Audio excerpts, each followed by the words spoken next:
you have to hit okay. Anyway. Just turn me on, turn me up, and turn me loose.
And we're live.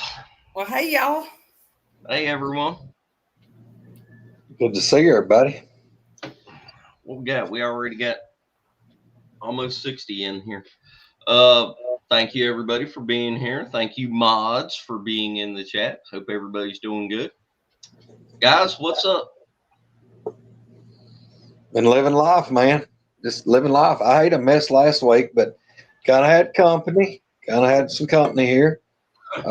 Enjoyed that, man. Had Chris Reinhardt, Adam Colt, which is one of Reinhardt's buddies and one of Doug Highcheck's buddies. He was here with Reinhardt.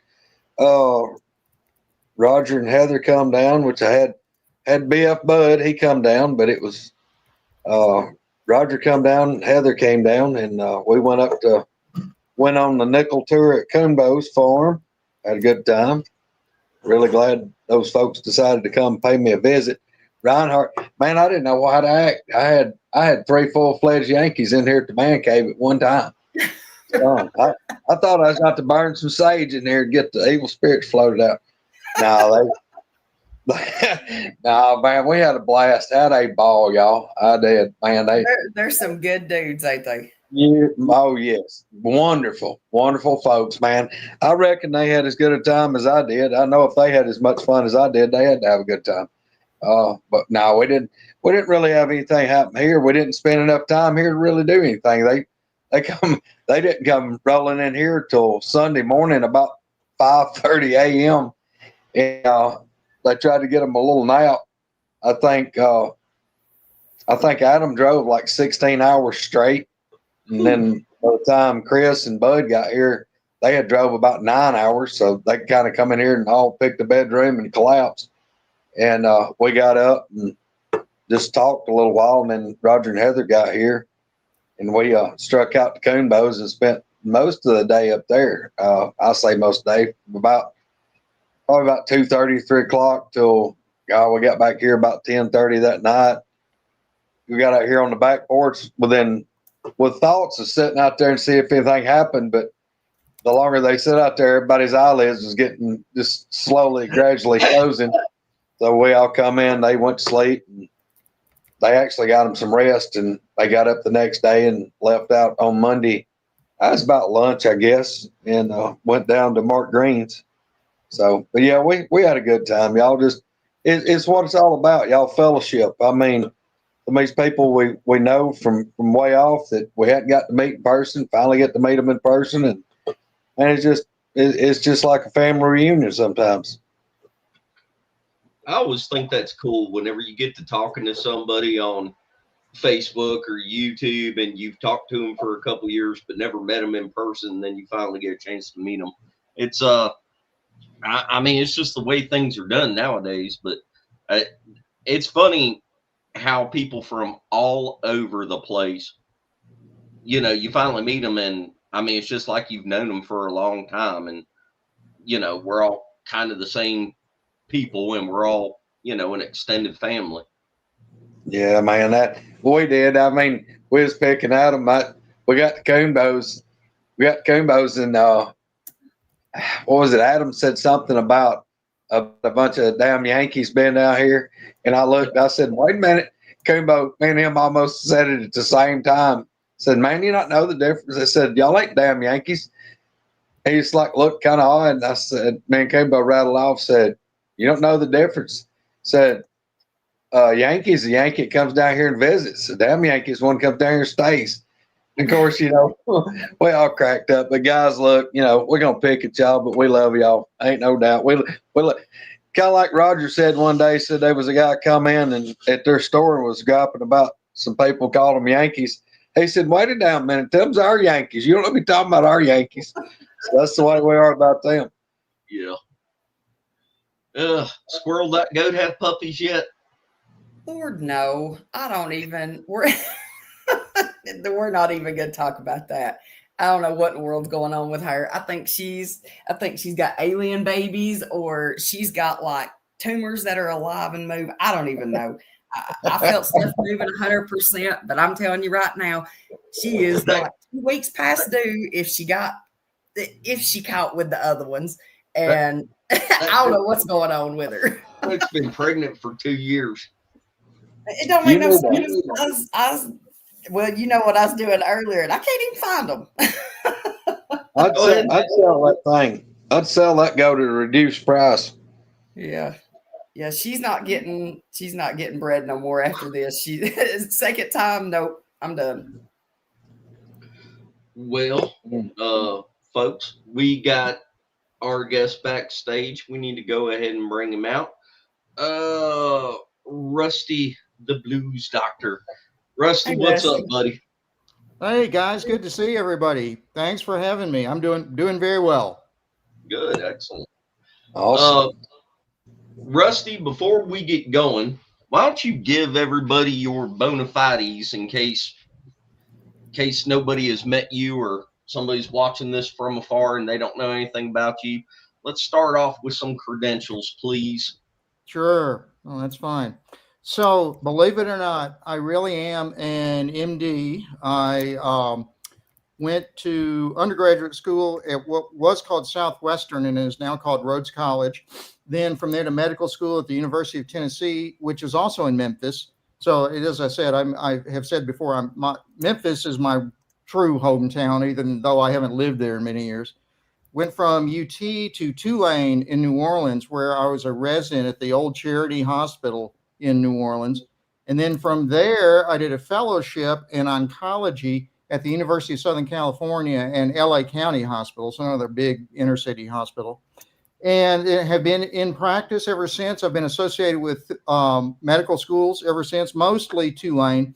So I came back to Tulane, stayed there, was going through Katrina, but then came back a couple of years after that and just retired last year from that part of work. Still have a place in New Orleans, but we also have a place now in Orange Beach, Alabama. So we're another Alabama guy. Although I don't think the Northern Alabama people claim us on the Gulf Coast. Anyway, so I have, like I said, I'm now a grandfather. My wife and I have been married for 44 years. We have another grandchild on the way. And this weekend, we're actually in Memphis, Tennessee, my original hometown, visiting some relatives from there. So as you can probably tell in the background, I'm in a hotel room doing this. But, we're doing great. It's nice to be retired and not have to you have to get up somewhere to be somewhere Monday morning early. So that's pretty nice. So that's me in a nutshell, I guess, the professional side anyway. That's awesome. Wow. Well, on the unprofessional side, explain to people the Blues Doctor thing. Sure. So for many years, actually starting back in probably middle school, I guess, I started playing the guitar just for fun. And for whatever reason, I was able to do it pretty well and sing a little bit. And actually more or less put myself through college, entertaining, like performing in bars and, various places around Memphis. Then I kind of put it aside for a long time once I started medical school because you just didn't have time for it. Then in all of training, so medical school and residency and fellowship. And then picked it up again a few years after I got out of training and was in practice and started doing it again and finally just drifted into playing are going to various like jams and stuff in the New Orleans area and meeting people. So I got asked to start participating in bands in New Orleans, and I have been in several since then. And actually, I participated in a band of other gynecologic oncology doctors. That's what I do. My specialty is. And we actually created a band called NED, or N period E period D period. And that's short for no evidence of disease if you're in the oncology community. But anyway, we formed our band to be a nonprofit. So we donated our earnings to the Gynecologic Cancer Foundation. And this was we started that 10 years ago, I guess, 15 years ago now. And we got a recording contract, believe it or not. They flew us to New York in 2010, put us in the studio with a Grammy-winning producer, and we produced 3 albums and sold something like 10 or 12,000 copies and donated the money to the Gynecologic Cancer Foundation. So I got to pretend to be a rock and roll star for a while, which was fun. But you were a real hero. We like to think so. So anyway, now I just play occasionally. Like I'm going to go tomorrow. We'll go back to New Orleans tomorrow, and I have a gig tomorrow night at one of the clubs there with one of the bands I've been in over the years. And then on Tuesday, we'll go back to Orange Beach. So that's what we do. Now I go and play kind of whenever I want to, which is nice. Awesome. I'll tell y'all, just so everybody knows, from my personal point of view, the reason I like having people on like Rusty, Rusty's one of those guys that's behind the scenes. You don't hear a lot about him. You don't hear a lot of people talk about him, but he goes and does a lot of Bigfooting and paranormal things and all that kind of stuff. And people like that, in my experience, they often have little bits of experiences and wisdom that's kind of like a missing puzzle piece. And you don't get to hear a lot from these people that stay in the shadows. So, and another thing that we pride ourselves on this show is, hey, look, I don't want to have people on that are doing the circuits and telling, the super impressive, I've seen Bigfoot 150 times and it comes up to my house and shows me its bait. I mean, that stuff is good every once in a while, but I like having the people on that have very real experiences, very similar to what most people have had, where you get a rock thrown at you or a branch broke or get, you hear that scream, but you don't necessarily lay eyes on it. Those people, they form the bulk of the Bigfoot experiencers. And you never know what you're going to get out of them. Plus, Rusty's got some crazy other stuff dealing with New Orleans and all that kind of thing. We got to talk about the voodoo stuff at some point. But anyway, Okay. So how did you, being a doctor, how did you get involved in any of this? Because I think the overall concept is that, professional MDs, surgeons, all of them, they're so, they're so consumed with work and having to study and, constantly updating your medical knowledge and everything, that it would be like talking to a lawyer that was all of a sudden was just really into the whole Sasquatch thing or paranormal thing. So how did you walk us from the beginning? Like, were you interested in it as a youngin'? How did you get into it? What was your first experience? Go through the whole thing. Well, to begin with, you're absolutely right. It's very easy as a physician to let it overwhelm you, let it take over your whole life, and you think, that this is my life, and you realize after a while you've missed out on a lot of things. So I have tried not to let that happen. It has happened at times. I've been a little overwhelmed with it and forgot about other things, but I've tried in more recent years not to let that happen. And by the way, just so anybody wants to know, that is the scroll down below the screen is my podcast, The Blues Doctor Recommends. Got to get that plugged in. And we come out every Tuesday night. We don't go live yet. And it's primarily just me talking about my experiences. And it can be a lot of different things. Can be Bigfoot, can be other paranormal things. It can be blues music, can be even medical stuff. In fact, this last couple of weeks, I've been talking a lot about medical stuff.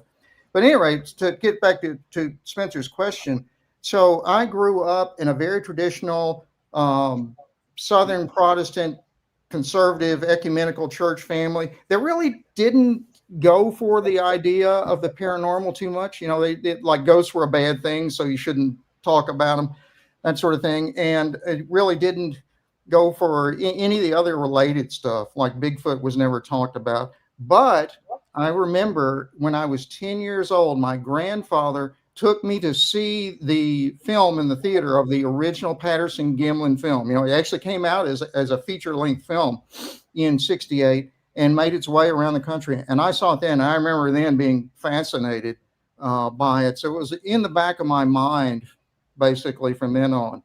So, like I said, I didn't really experience anything even through high school, because I went to an all-boys Catholic high school. So it was very straight-laced, very traditional, very conservative.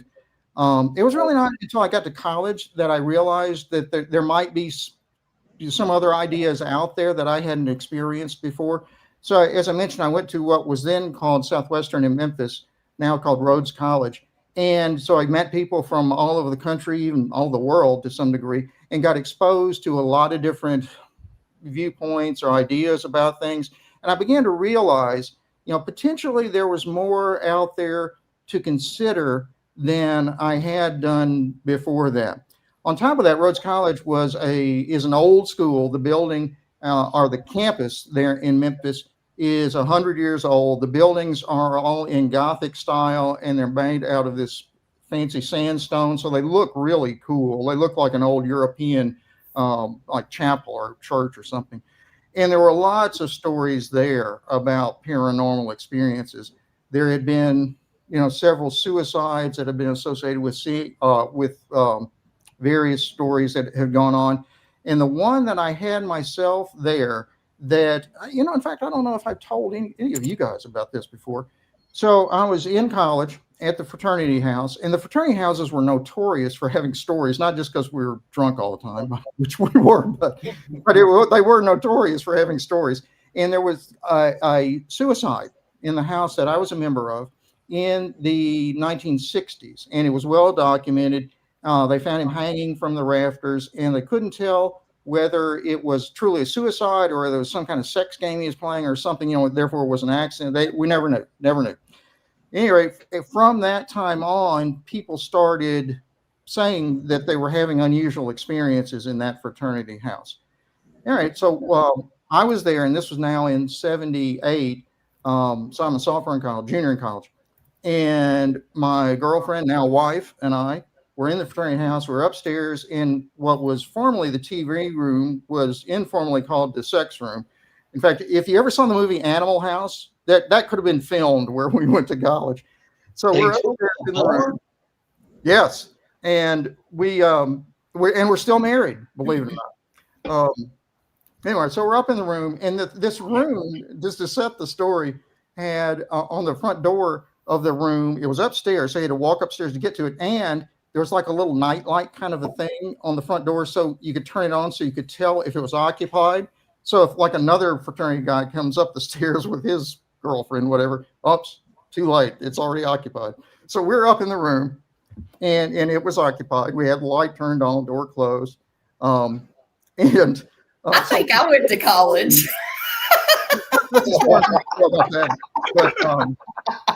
Anyway, so we're there, and then we hear somebody coming up the stairs, which we thought was a little funny because it was like a weeknight. There was nothing going on. It was late at night. We didn't hear any of the doors open or shut, and we had thought we were alone in the house. And these houses were not really houses like they had rooms in them. These were really lodges, so people didn't live there. It was like a meeting place.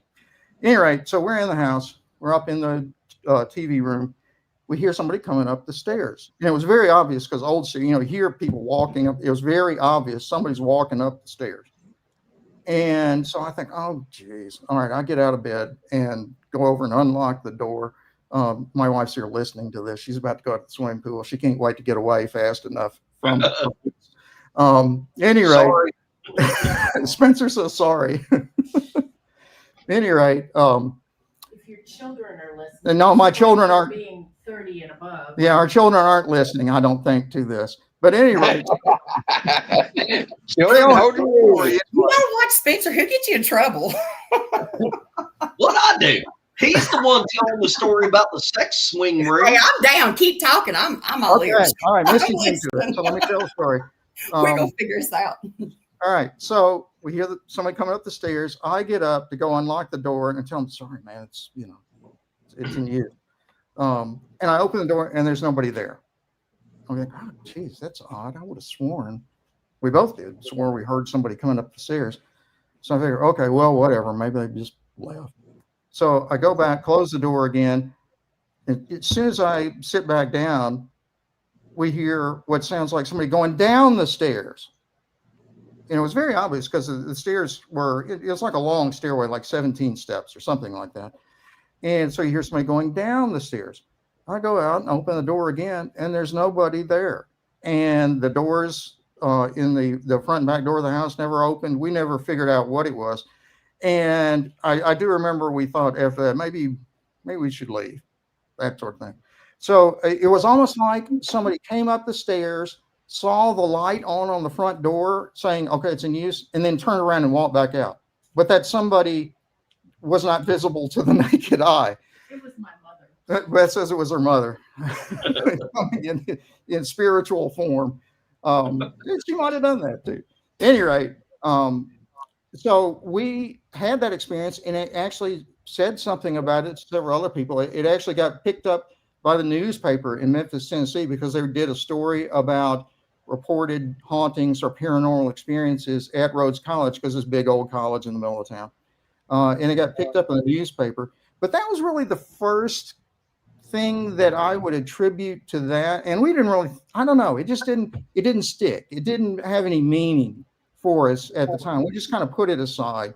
However, what really you guys are interested in, I think for the most part was the next thing that happened to me, which was a sighting of what most people would call a Bigfoot type character.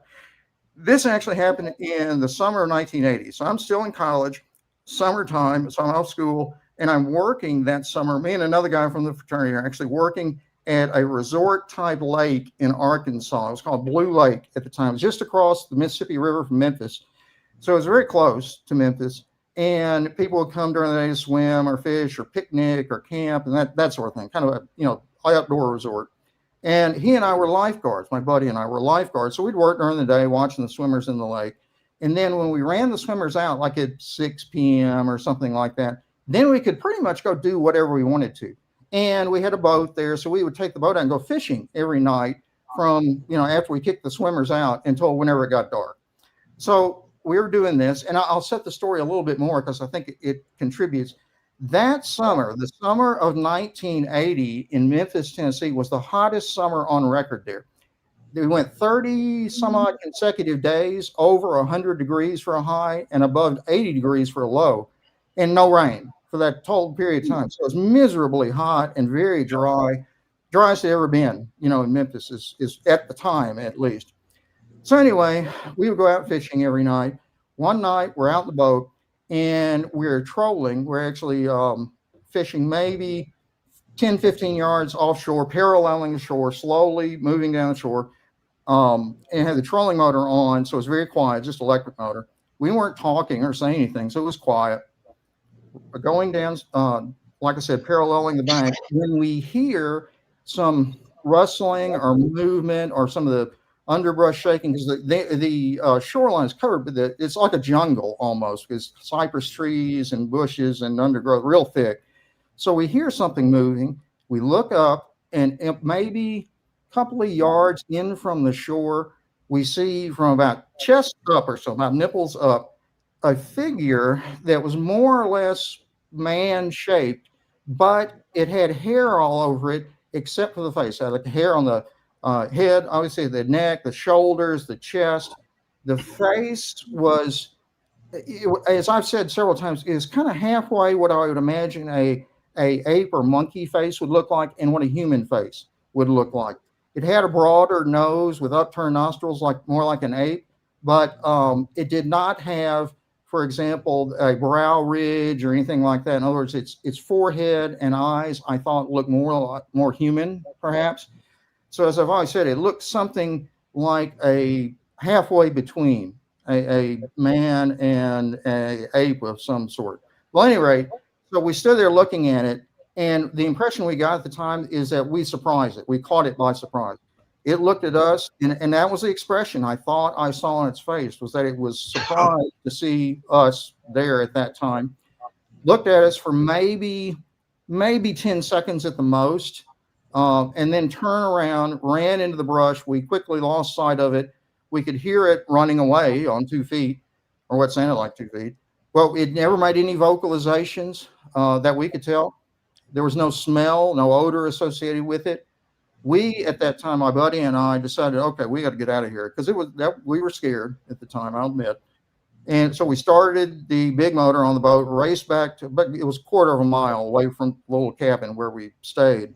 And I ran in the cabin. We locked the doors, loaded all the guns, and we had a few there.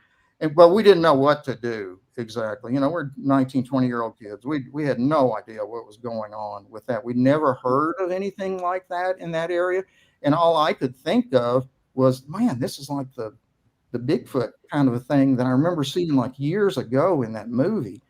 So he and I talked about it. We're both in college. We decided at that time we just weren't going to tell anybody what happened, because we figured, what are we going to say to anybody? The first thing, if we told some of the adults, would be, oh, those guys have been drinking again. They're up to something silly and not paying attention to us. So we decided we wouldn't tell anybody then. So we didn't tell anybody.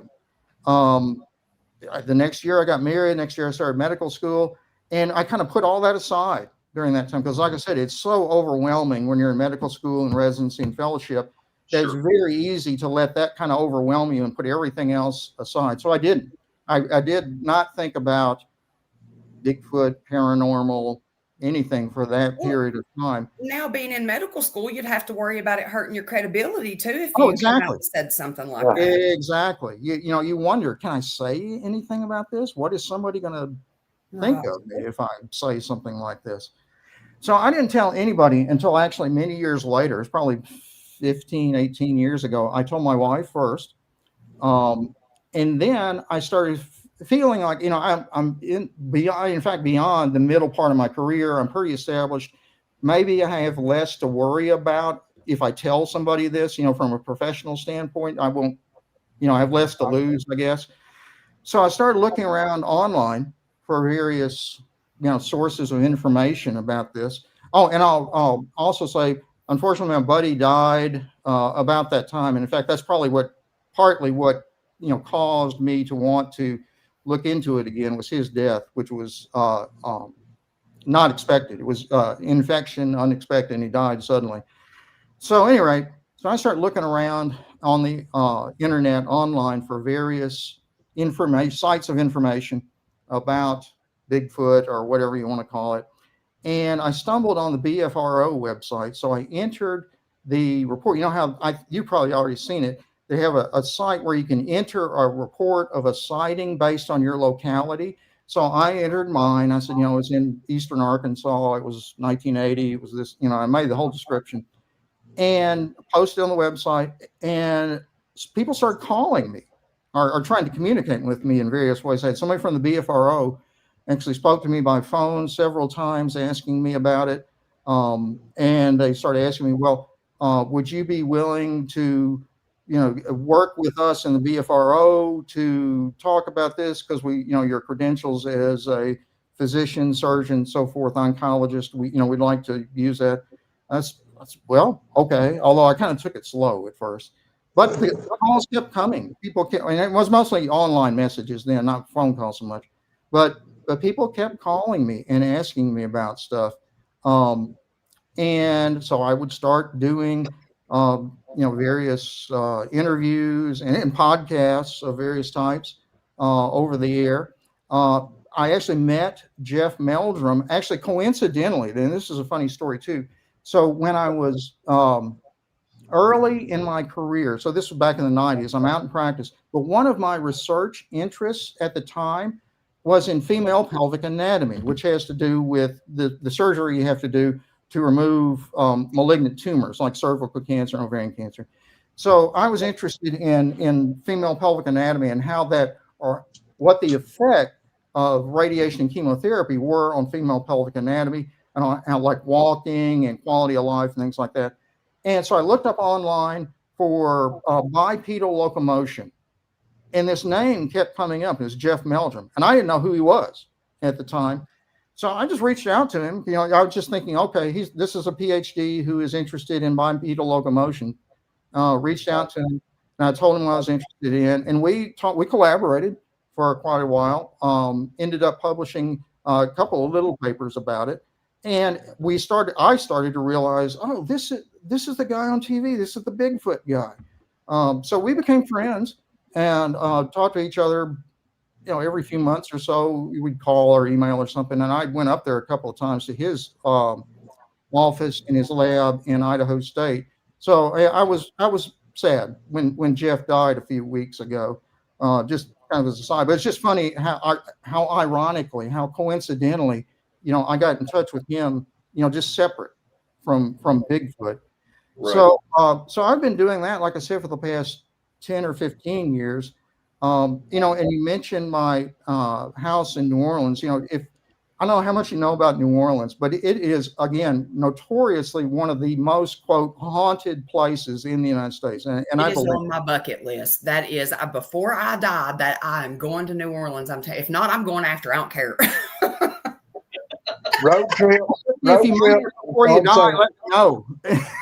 Oh, man, I'm telling you, I want to come so bad. You'll come for Mardi Gras next year. We'll be there for Mardi Gras next year. So I'd love to. Oh, you'd have fun. It's fun. When is Mardi Gras? I can't remember. Mardi Gras every year revolves around Easter. So 12th night, or January the 6th is the beginning of the Mardi Gras season, and the last day of Mardi Gras is Fat Tuesday, the day before Ash Wednesday. So whatever dates that are for next year, that's when Mardi Gras is. And I don't know. Trip. That's what I'm saying. Trip. Woodwalkers go to New Orleans. There you go. Any rate, so as I said, I did. I went to New Orleans the first time because I had to, because that was my job. I went to New Orleans to be a resident at the old Charity Hospital for Tulane in New Orleans. We came back to New Orleans for faculty when I became faculty for my real life job, big boy job, as my wife says. And we bought a house there, and it was in Uptown. In other words, in one of the old parts of town. The house was built in 1880 by a retired Confederate general whose name was Albert Blanchard. And you can look him up online. He was fairly well known as a Confederate general. Anyway, he after the war, he stayed in New Orleans and became a businessman. Actually, was very successful. And he built his house there right on the streetcar line, the old St. Charles streetcar line, which is now the Mardi Gras parade route, by the way. So he built his house there and lived there until he died in the house in 1891. It stayed in his family till like after World War II, I believe. It changed several times until we got it in, when was that? In the 90s, 93 probably. So we were there for a number of years. The only time we were gone was for Katrina when we had to evacuate. At any rate, so there were stories associated with this house that we started finding out. We didn't know about up front, but we started finding out about. Turned out one of the previous owners had been a famous chef in New Orleans. And being a chef at a restaurant in New Orleans is a big deal. So these guys were pretty well. Yeah, there's the general. His portrait is actually used to hang in the wall over our house.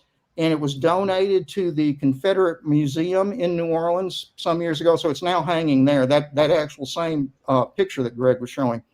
Wow. You can actually still see the place over the fireplace where the portrait used to hang. Anyway, so we started hearing these stories about it. And this guy who was the previous owner, who was the chef I was mentioning, said he renovated the house in the 1980s and had hired a bunch of guys, to do the work for him.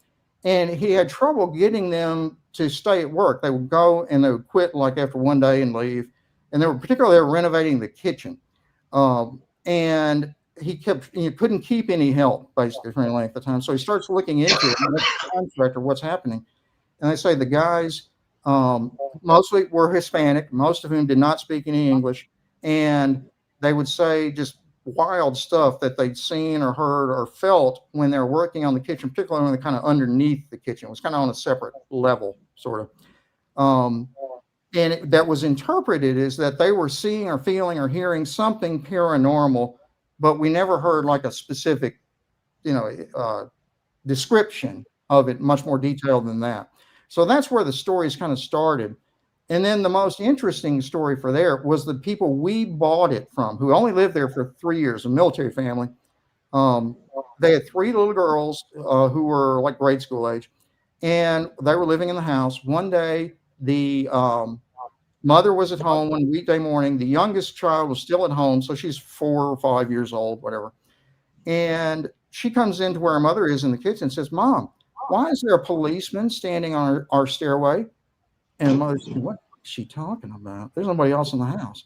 So mother goes out and looks at the stairway, which is original. The stairway and the landing were original to the house. And they're very cool. They're very elaborate, very, what you would imagine from 1880, Victorian type styling.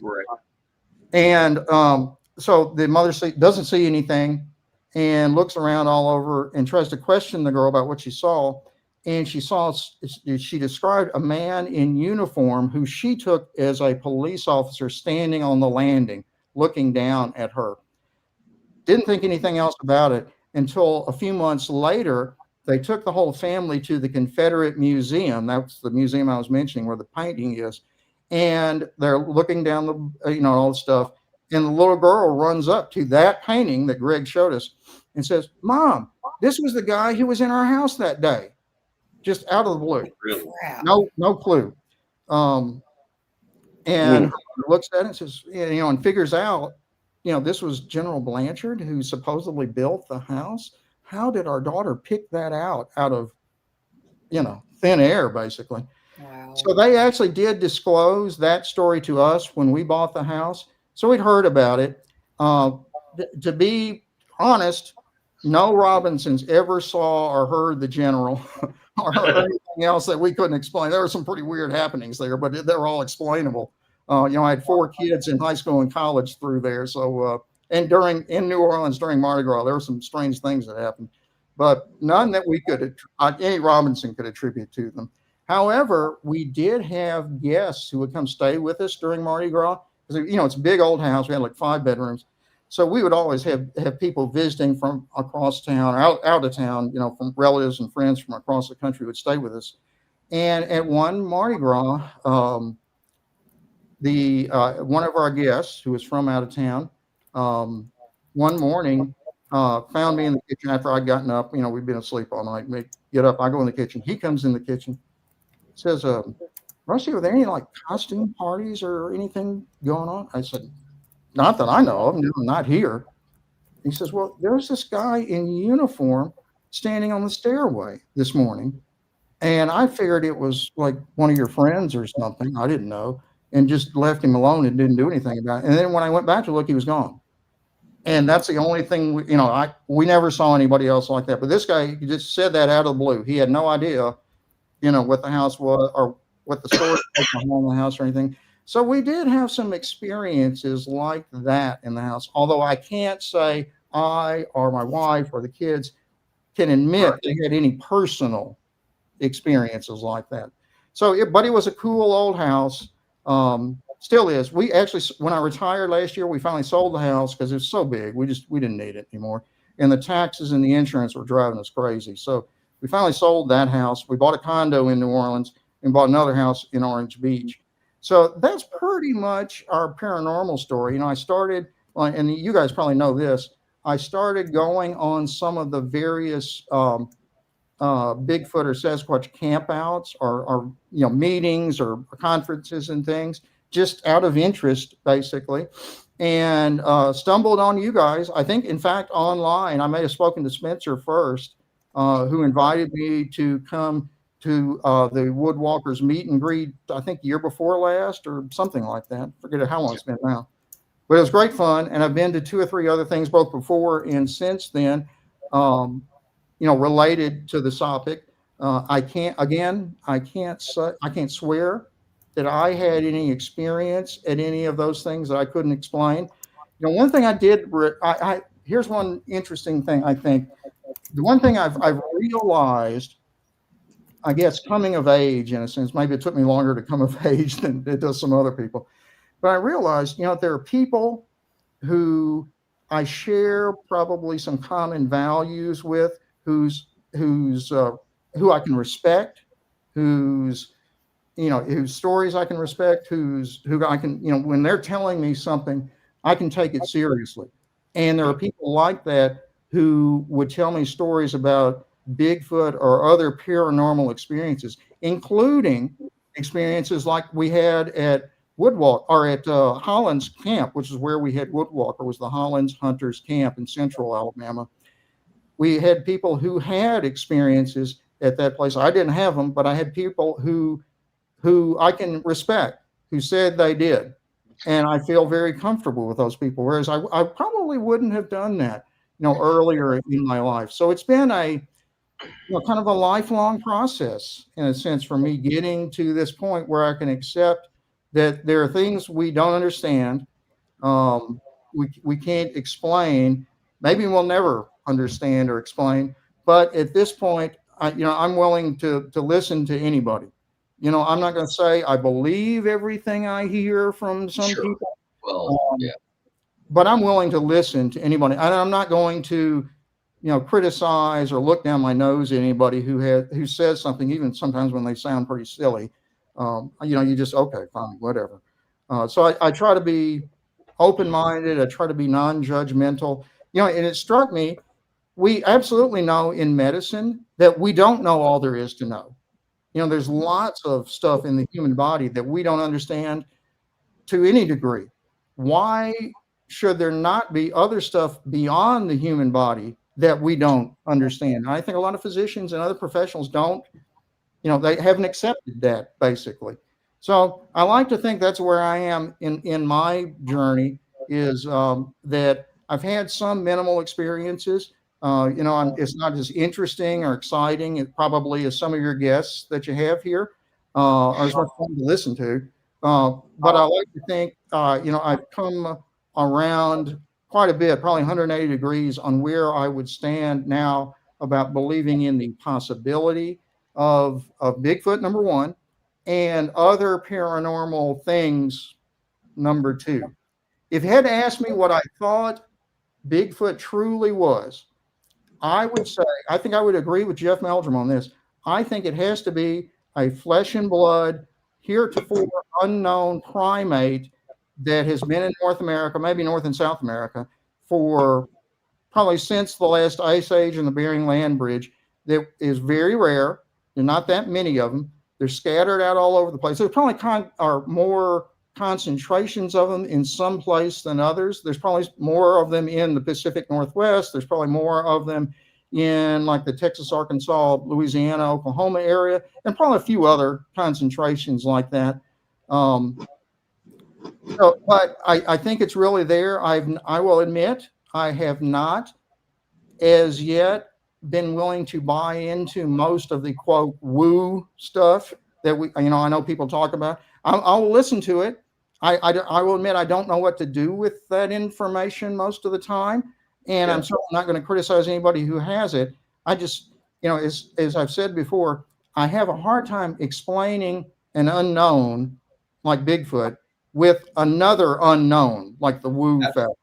Absolutely. So I'll let it come as it comes. I will take whatever everybody sees me or tells me, and try to understand it as best I can. And that's kind of my lifetime story, I guess.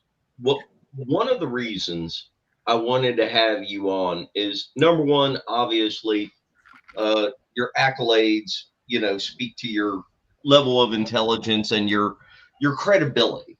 And to be perfectly honest, I completely understand you choosing the words that you choose whenever you're describing your open-mindedness to it, and how you've evolved a little bit. And I think it speaks volumes that, that you can say, hey, I've come around to accepting of the possibility of this thing. You don't really have the answers, but is it possible? Sure, it could be.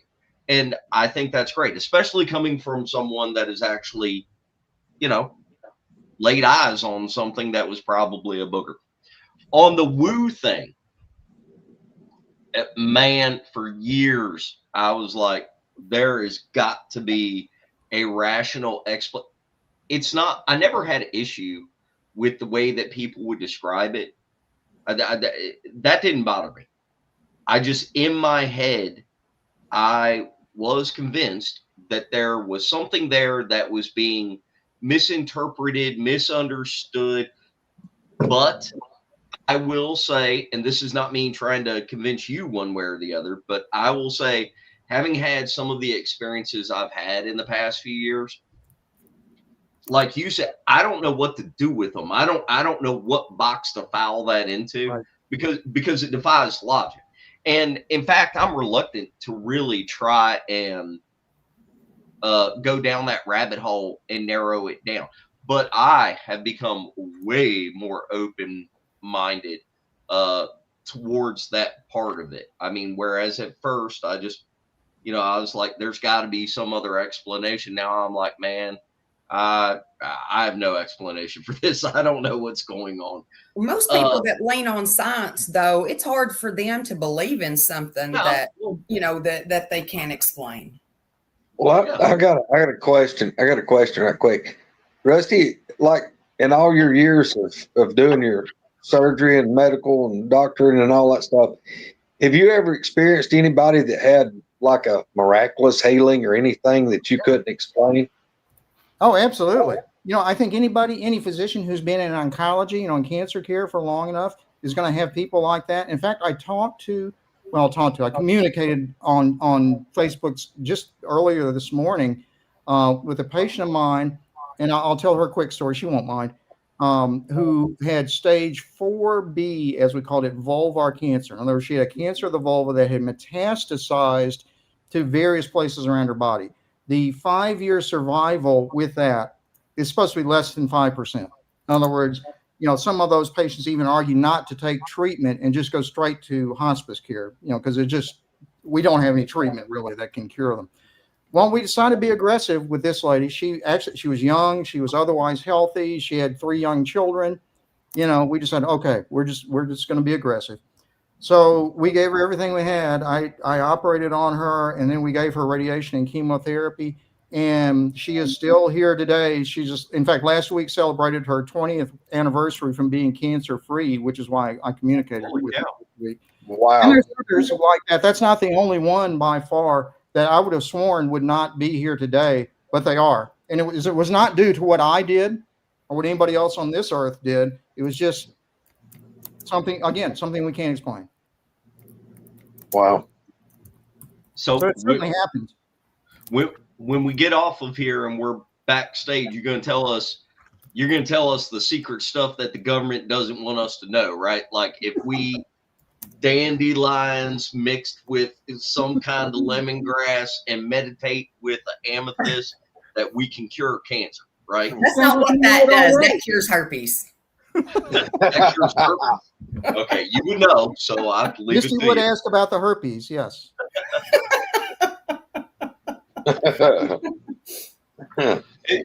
No, it sounds like you already know it all. You know more than I do about that. In your professional opinion, though, and very serious, I don't want to go off on a medical thing here, but because cancer affects so many people. That's right. It's right. I will say, do you think there's any effigy to natural holistic approaches to it? And have you seen anything that made you think, wow, that was impressive? Was there anything specific that you could share with everybody that? Sure. Please do. Sure. In my career, we've seen it. So the drug called Taxol, Taxol, or paclitaxel is the other name for it. We use it for all kinds of different malignancies now. In my field, we've used it for ovarian cancer and various other kinds. They use it for breast cancer. They use it for colon cancer. They use it for all kinds of different things. And it really does improve survival. It doesn't necessarily cure people, but it does improve survival. Taxol was actually derived from the bark of the Pacific yew tree. And that yew tree was actually used by Native Americans, near and on the West Coast, which was where it grew. I guess it still goes at the time. And for some kind of medicinal purpose, we didn't really know what it was, but it was some kind of like ritual that they used it for. But anyway, somehow a investigator got wind of that. I don't know how they heard about it exactly, but they isolated the compound that is in fact Taxol from the bark of the Pacific yew tree about 25 years ago. So like I said, within my career, that has happened. So if that was there, there has to be others out there like that. There's no doubt in my mind that there are other things we haven't found yet that are in plants and nature somehow that we hopefully we will find someday. The other thing I will say, many people, non-medical people, even doctors to some degree, get so depressed about cancer because it's a bad thing, obviously, and so many people die of it, and they tend to be discouraged, right? And thinking, oh, we've not made any progress, so it's never going to get any better, or everybody's going to die, and that's not true. If you actually look at survival rates, they have gotten better in a number of different kinds of cancers over the year. And the point I'm getting to is, when you ask me, did I ever have something that made me say, wow, yes. So this is another story. So there was a drug, one of the drugs we use for chemotherapy called cisplatin. Cisplatin was actually created around the World War II area, and it was created to be antidote for radiation poisoning. So the idea was, if we went to nuclear war, you could get this drug and it would prevent a patient or a human exposed to radiation from getting sick. That was the idea. Well, that drug then sat on the shelf because luckily we ended up not having to go to nuclear war, and nobody knew what to do with it. It was just sitting there basically on the intellectual shelf. And somebody in the late 60s, early 70s got the idea, if it can do that, if it can protect DNA, why could it not protect DNA, the genetic material in our cells, from a malignancy? So they got the patent applied for the use of cisplatin at that time. And I actually know the person who did it. He's now retired too. Anyway, and started doing research trials on the drug cisplatin in people with malignancy. And one of the very first trials, and I remember this because the results came out just as I was finishing residency training. So this was I guess when I was beginning residency training, so like 85.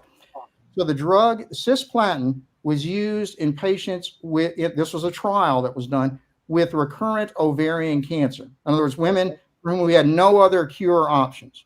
Basically, after you got initial chemotherapy, which at the time was two other drugs called adriamycin and Cytoxan, if you failed that, you were going to die. That we didn't have anything else for you.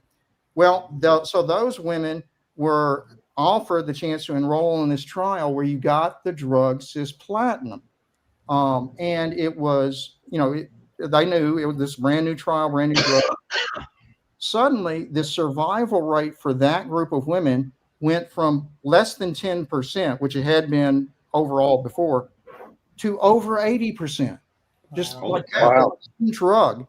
And what we found out later as we continued to experiment, that was the wow moment. We all went, geez, this stuff really has the chance to make a difference. And so what we found out later on was that it didn't actually cure people, but it did make them live lots longer free of disease. So before we had that drug, the median survival for women with ovarian cancer was less than a year. After cisplatin, it became about 3 years. And at least 2 of those years on average were free of disease. So you lived an extra 2 years with no symptoms. based on cisplatin, which I think anybody would call that a big win. So Yes. yeah, big things have happened in cancer, even though the general population is not really as aware about it, because it's hard to communicate that kind of information to the general public. Well, anybody that's ever seen somebody pass away from cancer and they've helped take care of them or whatever, through that, it's a horrible, horrible thing. And nobody should have to suffer through anything like that. It's the worst thing ever. And I can't even talk about it. It gets me because my papa passed away from it, and it's something that I wouldn't wish on my worst enemy. My father died of a lymphoma when I was 19 years old, and it was miserable. It was hard on my mom. It was hard on me.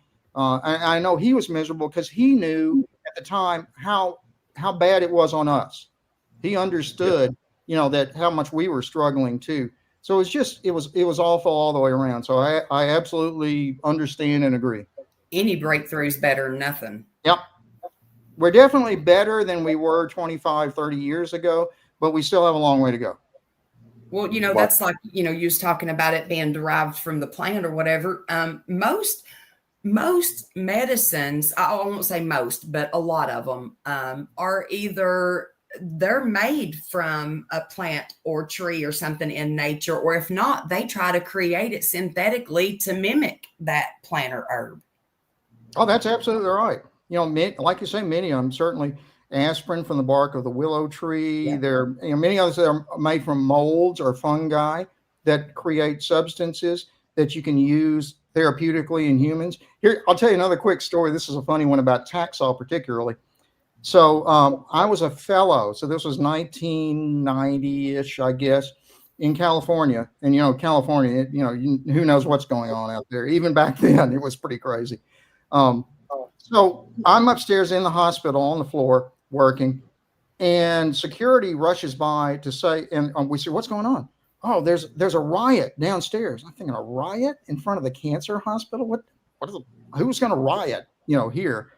So we go downstairs, and it turns out the plant rights people in Southern California had come out to protest because our hospital, the LA County, or rather USC hospital, was one of the first in the country to get the drug Taxol as an experimental agent. So we were, using it there as an experimental agent for people with cancer.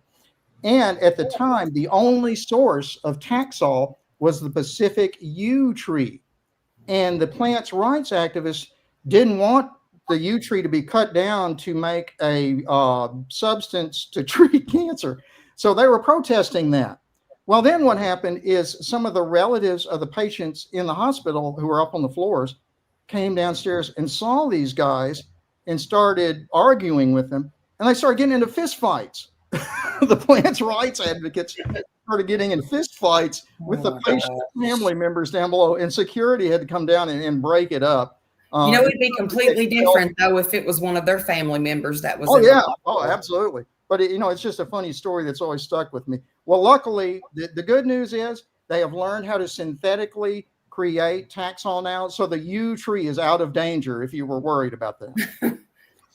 Well, I don't know how true it is, but I know I've heard for the last several years, we have a man that actually lives here, and he had stage 4 cancer. And I'm wanting to say it was lung cancer, either lung cancer or liver cancer, but it was something like that. But anyways, it was terminal. And the guy, and I am not giving medical advice to anybody, do not go out and do this. I'm just telling you what the man has said. He literally takes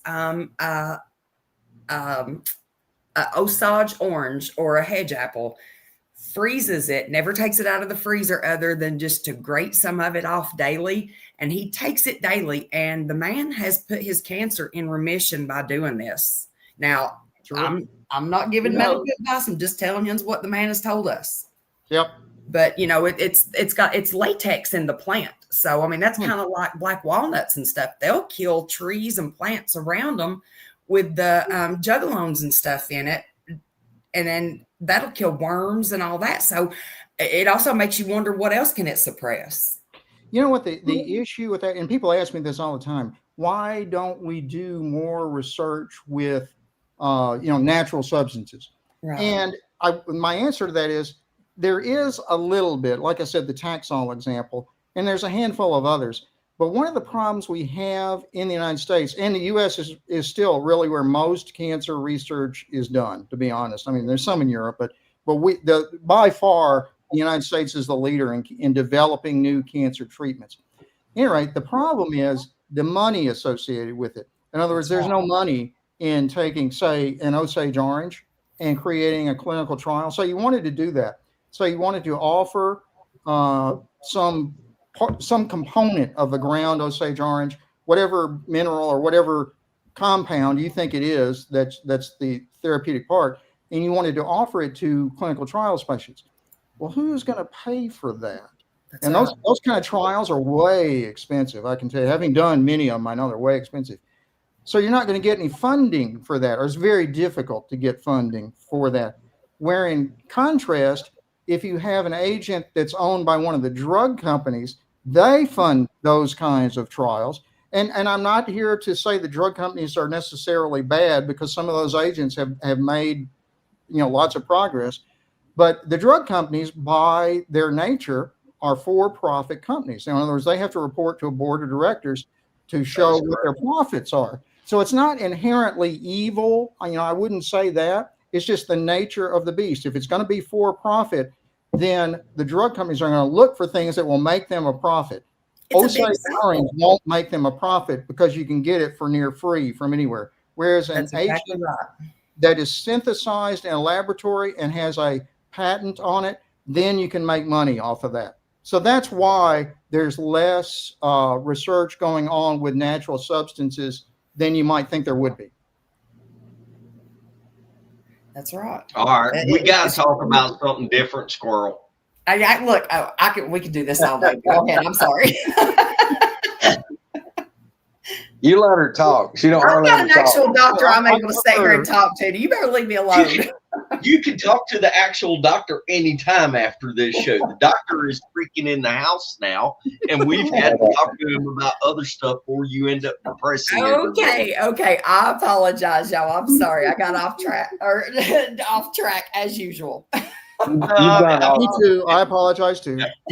Rusty, I'm sure that anytime you talk to, just average Joe people and they find out your specialty, I'm sure you get questions about cancer. So thank you for humoring us. Thank you very much for that. Oh, you're very welcome. No, I don't mind at all. You can probably tell I could go on like this for hours talking about that stuff. No, I want you to talk about the voodoo and the weird stuff associated with New Orleans. Okay, yeah. So again, if you know much about New Orleans, you will know that the thing we commonly recognize in the United States is voodoo was actually a religion in a sense. It actually came probably originally from the West Indies, from like Haiti and other West Indian nations, from the black slaves, who in turn got it from probably West Africa, because you can still see roots of West African influence in voodoo as it's gotten here. So what happened in the slave trade, the blacks were taken from Africa, brought to the Indies first, and they brought some of their own religion with them. That kind of morphed over the years into various things. You may have heard of something called Yoruba, which is a variation on that, or Hoodoo, Hoodoo, and there's various others, a whole bunch of them. Anyway, the kind that made it to New Orleans was mostly from Haiti. So what happened was the slave trade in early New Orleans came largely from Haiti. It didn't come directly from Africa so much. And then after the Haitian Revolution in 1803, a number of other Haitians came to New Orleans, and they brought their religion with them. And it kind of morphed again, because New Orleans has always been a historically very Roman Catholic city. It's dominated by the Roman Catholic Church. And therefore, this West African religion that was brought by the slaves and other black immigrants, now black Americans, sort of combined with Catholicism in a lot of ways, so that like the Catholic saints had other names as what they might call Loa or LOA, in the Voodoo religion, and they were given other names like there were names for Saint Peter and Saint Michael and various others. So that the two they could combine those two religions to some degree, and that was before before the Civil War. And that population has remained in New Orleans, that group of people, and their descendants, obviously. And that's kind of what Voodoo developed out of. Probably the most, I guess, well-known or published about Voodoo practitioner was her name was Marie Laveau, and she was a real person. They have both her birth records and her marriage records and her death records at St. Louis Cemetery in New Orleans, and at the church where she was married and baptized. So she was a real person. She was born at late 1790s and died 1880, maybe something like that. So she lived for a long time, but she was known as the quote Voodoo Queen of New Orleans. And the way it worked back then was that the Voodoo practitioners had various queens or doctors, they sometimes called them, who were kind of the leaders, kind of like the equivalent of a minister or something, I guess. And they were purported to have special powers. Well, so in Marie's case, it turned out number one, she was a very successful businesswoman. She was smart. She knew how to make money. She was a so-called free woman of color. So she had not been a slave. So she lived in New Orleans and she acquired some properties. She worked as a hairdresser to the most wealthy members of the city, the leading class of the city. And so she learned a lot because women having their hair done seemed to talk a lot. And so Marie would learn like their secrets and who was having an affair and, who drank too much and all that stuff. So she would keep that all to herself and then make predictions of things she already knew about, but she knew everybody else didn't. And that made a lot of the population be very wary of her, start to fear her almost. And ironically, at the same time, she was very religious. She went to mass every week, if not more. She would go to the prison once a week and do the rosary with any condemned prisoners and bring them, like gifts and things. So she was very much into the Catholic Church at the same time as being into Voodoo. She would have the Voodoo ceremonies at her house, which was on Old St. Anne Street in New Orleans. And they would have other rituals out by Lake Pontchartrain in New Orleans. So she was well known prior to the Civil War, particularly as a Voodoo priestess. Well, there have been other people since then who have continued that. None of them have been as well known or as well written about as Marie. Marie's daughter, which was sometimes called Marie too, lived until about 1920 or so, I believe, something like that. And there are still descendants of Marie Laveau living in New Orleans today. My particular connection with it is that I'm friends with a woman who also is I don't know if they call it registered or certified, but she's a Voodoo priestess, and there's some kind of designation or recognition that she has for that. I don't know exactly what it is, but she's very nice. And when her name is escaping me for the moment. She's very nice. You have to say that. I know. She's very nice. She is very nice. She goes to the same gym I do, so I see her like every Sunday morning when I'm in town. We're working out together. But she owns her own like Voodoo shop where she sells various things for Voodoo, and it's down on St. Claude Avenue in New Orleans. And she's very, like I said, she's very willing to talk to other people about this, and is not worried about it, ashamed of it. In fact, I've asked her before, would she come on a podcast like this one? And she has said yes. In fact, I want to ask if you guys want her. Absolutely. Like her. Well, I would bet, depending on the timing, she has to, she would be happy to do it. First of all, we can work around the timing. Would absolutely love to have somebody like that on, just sheerly out of curiosity, just to listen to what they have to say. But also, whenever we get off here, I need to speak to her personally. Misty's had a voodoo doll of me for 3 years. That is a what? She sticks needles in all the time and curses me and I want to talk to your chick and see if I can get one of her. Ah, He She might- is yeah, she may have to- listen. He don't tell the parts about how his back was itching just a little bit earlier before anybody come on here, and he's like, "Hey, scratch my back," and what do? I scratch his back for him. That's what I'm talking about. Look, when Rusty just brought that up about getting her on here, I thought I heard paper ripping, and Misty was like clearing her schedule right there. Yeah.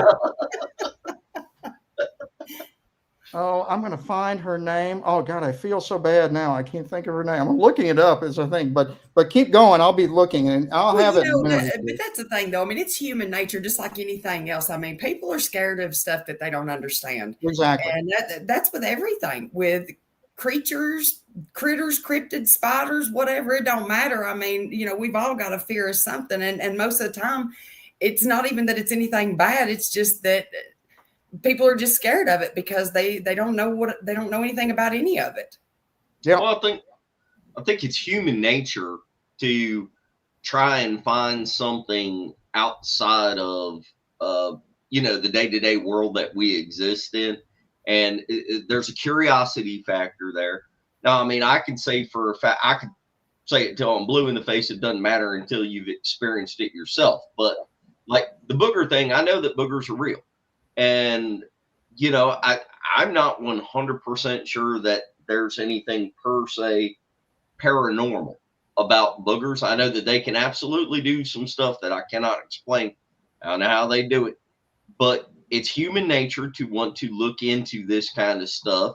And you hope that the mystery is real. Kind of on the cancer thing.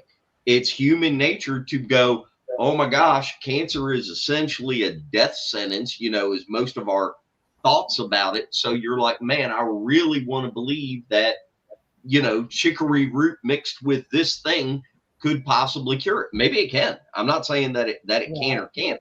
I'm saying that it's human nature to be interested in these things. It's just the hope that there's more out there and that there's more of an answer. And then the voodoo I don't know thing. if you can see it. What's here. her name? Sally Ann Glassman, Glassman. Sally Ann is her first name, and she owns this store called Island of Salvation Botanica. Wow. And if you want, let me contact her first. Just tell her you're going to call. She kind of gets nervous about people calling her out of the blue, but I'll let her know if you want to call her. I'll later. Yeah, you know what I'll do is I'll tell her, and I've got her phone number in my phone as a contact. And once I talk to her, I'll send it to you. Yeah, that'd be Awesome. fun. She's gonna be mad because I forgot her name. But, I might be in trouble now. Oh, you better watch it. I'm seeing a doll in your future. Yep, I shouldn't have admitted that. y'all, for me, I think one of the biggest, for me, a truth for me is that I don't think there's anything on this earth that plagues man that the Lord didn't put a cure for here. We just hadn't found it yet. I mean, I really do. I believe that with all my heart, that anything that basically can afflict a man or a woman, we'll just say, mankind, I believe the cure is probably here. It's just that the stars hadn't aligned and we hadn't looked in the right places. And I really wouldn't doubt what some of that stuff hadn't been covered up, may have been found and people didn't. Because I mean, let's face it. Just watch some of the spokespeople of the people that's over the WHO when they stand up there and say the only thing that's going to save the planet is 70% of the population's got to kill over. Well, I mean, it's hard to trust people like that. I mean, when they get that mentality, we can sacrifice 3/4 of the Depends on which population. side you're on, if you're on the 70 or the 30. Yeah. That's when it makes a big difference. Is what group you're in. It's not hard to trust. It's impossible to trust people like that. Yeah.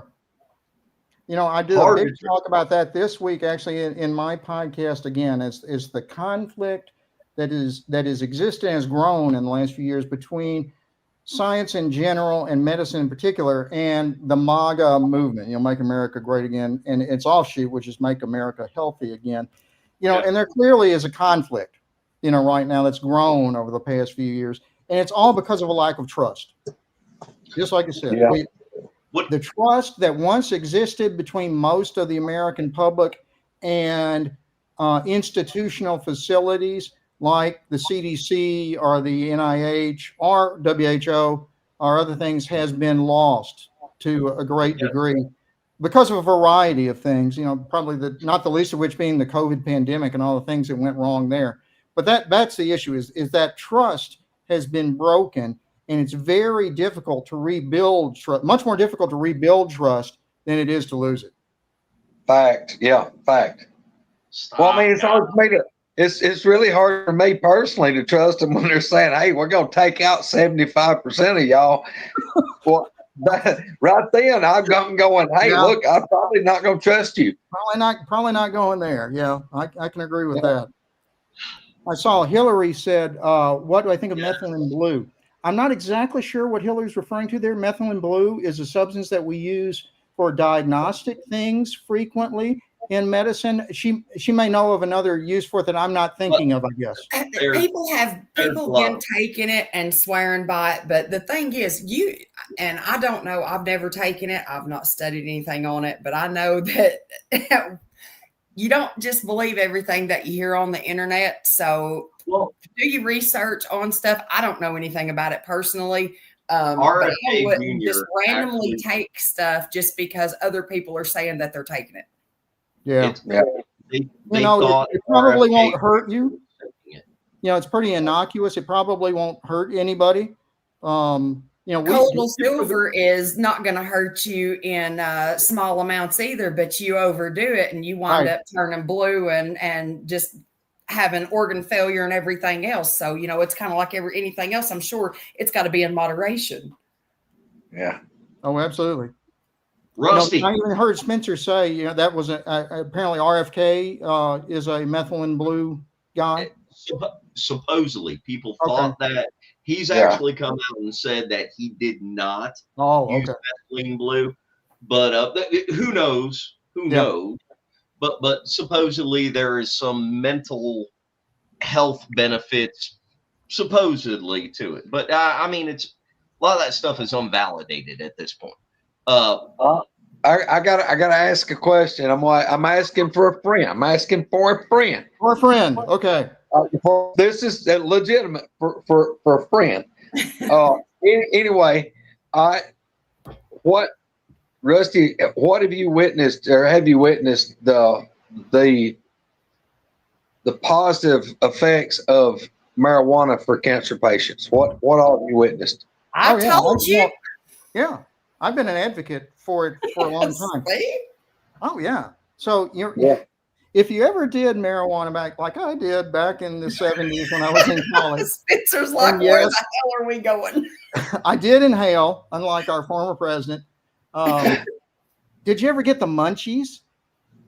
Where you feel like you want to eat everything in sight? You get snackish. Yeah. I've always stayed away from it because I was always a big old boy, and I really was afraid I'd like that stuff too much. So I just had to stand back. Well, that's a real thing, the munchies. And what that comes from, the compound that is the active compound in marijuana is tetrahydrocannabinol, or THC is what it's short for. Tetrahydrocannabinol is an antiemetic. That means it slows or decreases nausea and makes you hungry at the same time. So we have used variations on THC as an anti-nausea drug for chemotherapy for a long time. There's actually a synthetic THC that's been available by prescription for a long time that we've used in people who failed sort of the traditional anti-nausea things. Our anti-nausea drugs are much better than they used to be. When I started in this, and you gave somebody, for example, cisplatin, that drug I was talking about, you put them in the hospital and kept them overnight, and you sedated them, you gave them everything we could think of to keep them, and still they would wake up incessantly in the middle of the night vomiting their guts out. And it was just miserable. There's nothing we could do about it. Well, we got a new category of drugs in the late 80s, early 90s that changed all that, made it much better. But for people who fail that category of drugs, in other words, people who have nausea despite taking that, then synthetic marijuana was an alternative for it. The problem is, as I said, it's by prescription, and historically it has been another one of those what do they call it, Category 1 agents, where in theory there is no medical use for it. It's just the way the federal government classified these drugs. In reality, there is. There's no question that there is a benefit to it. In fact, children do better with the synthetic marijuana. If you have a child who has nausea from chemotherapy, they will actually do better. Adults don't necessarily do as well, because the adults will experience the mental status changes that goes with marijuana, and some adults will not like that. They don't like the feeling of not being in total control. So adults generally don't do quite as well as children do with synthetic marijuana. And it's expensive. On top of that, it's expensive to get. So what I would typically do if I had a patient who is struggling, with nausea and vomiting, I would just tell them, just go out on the street and buy some weed. It's going to be cheaper than trying to buy the synthetic stuff I can give you a prescription for. And who is going to arrest somebody taking chemotherapy for cancer because they're trying to get marijuana to, control their nausea? My grandma wouldn't even eat, and they gave her the synthetic for trying to get her to, have some kind of appetite, because it didn't matter. She had no appetite whatsoever. She would just sit and just not even eat. Yep. And I've got a friend, after she had her kids, she had some kind of nerve that wound up in her face. I can't think of what she called it, but it paralyzed her. But it wasn't all the time. It was like it would come and go, and it would like make her face draw. And like a Bell's palsy is a name for one of those syndromes. I think that may actually be exactly what it was. Yeah. And she had tried everything. And I asked her, I said, have you tried it just to see if it would help? And she said, no, I haven't. She said, but I know pain medication or nothing has helped. Nothing they gave me to relax the nerve. I said, just try it. I said, what could it really hurt? And she did. And I tell you what, she went from never doing anything to being an advocate now. And that's the only thing that she can take that will actually help her when her face starts having spasms. I believe it. What we also know about tetrahydrocannabinol, and there are things we don't know about marijuana yet. We don't understand, because there's never really been research to any great degree, because it's been so stigmatized by the government for so many years. Right. But without question, there's anti-inflammatory capabilities within marijuana or THC, or maybe, like I said, something else within the marijuana besides that we have not really fully investigated, but probably would be of benefit in certain cases. And Bell's palsy sounds like a good option. You can if you look at me, you can probably tell I have a little bit of a Bell's palsy on that side. No, I didn't notice, but she bit asymmetrical down. Yeah, and it doesn't, you wouldn't notice it if you don't, if I don't say it to anybody. But I've got just a little bit of it, so I'm pretty familiar with it. Wow. Let's see, Gary's got a question. If you're allergic to iodine, what else can you use for a CT scan? Yeah, that's tough, Gary. Sometimes there are some non-iodine dyes, because that's basically what they're using it for, is to be a radio opaque dye. In other words, when you give it, you put it into a vein. Thank you, Verax, by the way. When you use iodine with a CT scan, you have to start IV, because then you give the iodine into a vein. Hi, Judy. Nice to see you. There's Blackie. He's a good guy too. And the iodine is radio opaque. So that when you shoot the X-ray into it to take the picture, like you do with a CT scan, it shows up. So you can see where the iodine is in a blood vessel or whatever it is, whatever part of the body you're trying to image.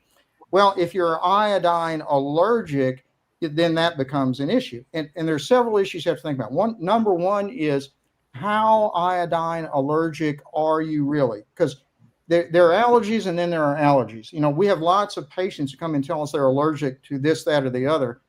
And then if you ask them what they're allergic to by another name that they don't know, they'll say, oh, no, I take that all the time. It's fine. So, to begin with, you have to decide, well, are they really allergic to it? Number two, if they are really allergic to it, you have to decide then how severe their reaction is. If they get a little itching or, that's about it, then maybe it's worth it to go ahead and do the iodine if it's really something important that you're trying to look at. Or if they really have a severe allergic reaction, what they can do sometimes is desensitize the patient. And the way they do that is with doses of, well, several things, but primarily corticosteroids, where you give somebody a steroid before, corticosteroid, not an anabolic steroid, but a corticosteroid before they get the iodine. And you do it standing by, so you do it very quickly. So you watch them very closely to try to get the iodine in and get the CT done in advance. If you decide that none of those are possible, you can do a CT without dye at all. And you lose some data, you lose some imaging data from if you don't use iodine. But like I said, you have to make that decision, the risk versus the benefits. Kind of like any other medicine you might ingest, you have to decide the risk versus the benefits. Right. I hope that makes sense, Gary. Right. Well, thank you, Rusty, for that. Seriously, I know that there's been a lot of questions about that. I know Spencer was trying to get away from this, but everybody's kind of blown up wanting to. Everybody's interested. Hey, so I'll ask a question. So, Misty, what do you think Bigfoot really is? Oh, wow. You shouldn't have asked me that, because I'm going to tell you, I really don't know. Greg and Spencer are going to get mad at me probably for asking that. So many different ways with this. Like, what'd you say? We got Misty and Greg tag teaming to ask pop questions. Everybody on the Bigfoot chat is asking medical questions. Rusty's throwing out. I'm trying. Rusty's taking over my job. He's asking Misty questions Ain't nothing wrong with that are philosophical in nature. I got a brisket on. I'll just go do that. That's what makes it awesome. Hey, I'm trying to bring us back to Bigfoot. I'm trying. I honestly, Rusty, if in my opinion, if I was to ever really have an experience with one other than, just from way off or just glimpses of shadows or whatever, maybe I would have more of an opinion. But there's just from hearing everything that everybody says and the pictures that I've seen, the things I've heard, it's really hard for me to say what I think, because I really don't know. I go one day from thinking maybe they're possibly, descendants of the Nephilim to maybe they are supernatural. Or, if they're having babies and everything, then why are they not just flesh and blood? So I really don't know. I mean, that's a good question, but I really don't have an answer for you. That's a good answer, I think. Greg is probably unique, I think, from what I know about Greg, in that he kind of lives among something that seems something like it in a lot of ways. Well, that's not just that. But I always wondered, Greg, what do you think that phenomena really is? Rusty, it's not been a trip. It's been a journey to get to where I'm at now. First off, I mean, I'll tell people, I didn't disbelieve in them being real because, growing up, I was born in 1974, and I watched Legend of Boggy Creek as a kid. And, I would pay attention like Patterson Gimlin film. And I was like all these other folks in where I live in Alabama. And my dad was dragging me to the woods at 3, 4, 5 years old. And I mean, I grew up in the country out here in the middle of nowhere. And we done any kind of hunting that you could do in Alabama. We did it. And I never had anything happen. And, I was a believer that they were probably real. I mean, I pretty much believed in it. But I thought, like the Mississippi River was the line in the sand. I'm over here, they're way over there. I'm not worried about that. And then when I started having encounters in 2000, and I tell people these things found me. I didn't go looking for them. They found me. Well, it was hard to really grasp that they were here, and I'm having to try to put it together. Like, yeah, they are definitely real, and this is what I'm dealing with. And then when it hit in 2009, which was January the 29th of 2009, when I actually physically finally saw one after 9 years of encounter on top of encounter. I just couldn't lay eyes on it. But when I saw one, I mean, my whole world changed. And, then I had to come to terms with that and hang on to that part of it. Well, then the more encounters I've had and the more that I've seen and seen things that they could do and watched them do it, like how they move. And I can't explain that. I mean, I cannot explain, like the one that I heard coming through the thicket and it crossed an open path. I was watching the saplings and I was watching them part and move, like push it. This thing was pushing its way through that thicket. And I could hear it and I could see all this happening. And that thing got to that road. And when it crossed that road and all these sound and the movements of the bushes and the vines pulling and the briars like ripping, when that thing crossed that road, there was nothing that I could see cross that road. And I cannot explain that to anybody that's not at least open-minded and make it make sense. Because how in the world could this thing, it sounded as big as a horse or like a full-grown cow coming through this thicket, and it crossed over an open pathway in broad daylight? There wasn't a shimmer, there wasn't a glimmer, there wasn't a shadow, there was nothing. But I heard the noise stop when it should have stepped into the open, and then just a few seconds later, it continued on. So something crossed that. Up on the other side. You heard it again Yes, on the other sir. side of the road. Wow.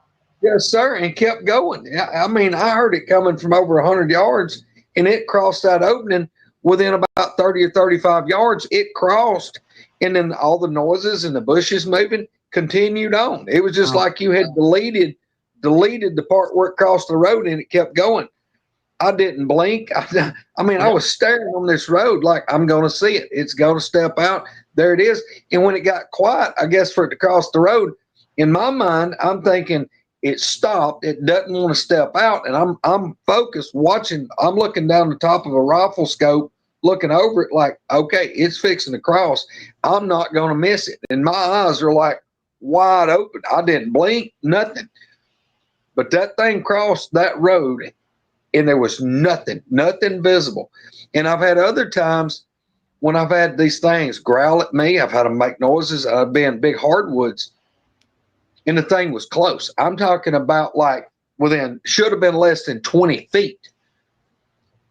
And there was no tree there that could have hid something that I shouldn't have been able to see it. And it would huff, or it would growl, or it would be, like a big limb crunch. And, I would focus straight on it, and there would be nothing. There's nothing there. You could critique everything there, and there's nothing there that could have done that. And for me, they're meat, blood, and bone, because I found the footprints. I've seen the things. They still, I know they eat deer. I mean, we've had the deer stolen that I've killed and, leave and come back to load it up, and they're gone. I know they're eating food. They've got to be a form of meat, blood, and bone. I think they're a full-on physical creature, but I do believe that they've got other abilities that we don't understand. And for me, since I had a miraculous healing in my leg and my faith is up here, I'll just tell you, for me, there's nothing in existence that the Lord didn't create. And I think the Lord created these things, and it's not meant for us to understand them, thus being the cloud of mystery around it all the way, complete way around the world. There's a cloud of mystery around these things. How do you explain that if you don't have a power such as the Lord keeping that under wraps to a degree? I mean, because I've seen them. I know you've seen one. And, once you see these things and you realize that they're absolutely real, you deal with them, they're real. How do you explain what other thing on this planet has been in such secrecy like these things? And for me, I think it's something that's going to be biblical, spiritual, biblical. But yeah, for me, they're meat, blood, and bone, and that's where I'm at. Whether it's a descendant of the Nephilim or just something all separate by itself, I don't know. I can buy that. That's an amazing. I've heard that from other people that they couldn't see them if they were, some people have used the word cloaking for that, for what that means. I wonder, it struck me, what would it be possible? And I'm trying to think of this again, kind of from a logical idea. So maybe there's something about all that hair that they supposedly have that they can, kind of like when humans get goose flesh, and the little things. Maybe there's something about their hair where they can get goose flesh, in a sense, that turns their hair sideways, and when it turns sideways, the light reflects off of it in such a way that it comes right back to whoever is viewing it. So it makes them look, at least semi-invisible. And I think I could logically buy something like that. Like the hair people, somebody mentioned just now about the shimmer effect. Boy, that sure sounds like it. And I hate to put over a movie, but it was sort of like the movie Predator, where, when they see the thing shimmering in the trees. Boy, it makes you wonder, maybe they can turn their hair follicles just, in uniform in such a way that it reflects light off of it just right. So all the light that's reflected into it is reflected back to whoever's viewing it. So it looks like you're looking right through it. But that seems like there could be, I think, a mechanical or a process or a mechanism that could be explained by what we know about, light and energy right now. Yeah. Could you imagine if nobody knew about a chameleon lizard and it was like hidden, and we started telling people about a chameleon? Hey, dude, there's this reptile. I can set it over here on this red shirt, and the thing will turn red. And look, I'm going to pick him up, sit him on a green shirt, and he turns green. Could you imagine people be like, man, you've lost your mind. You have, like, what is wrong with you? But here you go. You throw a chameleon lizard on somebody and they sit there and watch it. I mean, look, here's one thing about it, y'all. I mean, like I said, for me, being a believer in Jesus, there ain't nothing on this planet that the Lord don't know about and that he didn't create and that he doesn't allow to be here. And that's just where I'm at with it.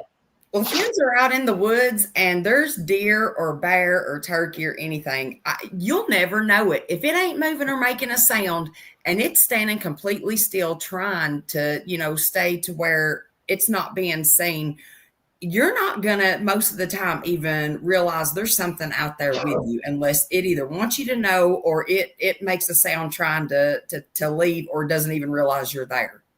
So something that's intentionally trying to cloak or I guess not cloak. I don't, but you know what I'm saying. I whatever mean, word you want to use. Never know it. Yeah. Mm-hmm. I had you mentioned that about not being seen. I had actually a personal experience about that, not with Bigfoot particularly. But so we were going hiking several years ago in West Texas in what's called the Davis Mountains in West Texas, which are way out in West Texas, not quite to El Paso, but pretty close. And it's like one of the so-called sky islands. So it rises up. It's like 4,000 feet in elevation higher than the desert floor around it. So there's trees, there's lots of different wildlife. So there are mountain lions or cougars, whatever you want to call them, that live there that don't live, in the desert around it. So it's sort of this isolated population. And you can go out looking for them. You're never going to find them if you're looking for them. They have to trap them to get them there. And I remember actually we went by and we were hiking and we had a tour guide, our hiking guide with us. And we were walking down some stretch and he stopped us after a while. He said, so did you see the lion back there? I said, what are you talking about? We passed by within 10 feet of a lion or cougar.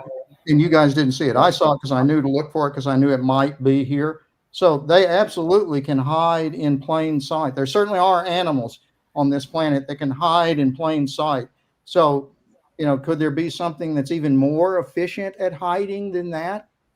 Sure, why not? Right. Have you ever, Rusty, have you ever thought about how, for me, this is what just blows my mind. It's like the human race is the most, as far as from the time we hit the ground, come out of the womb, the most fragile being here as far as survival.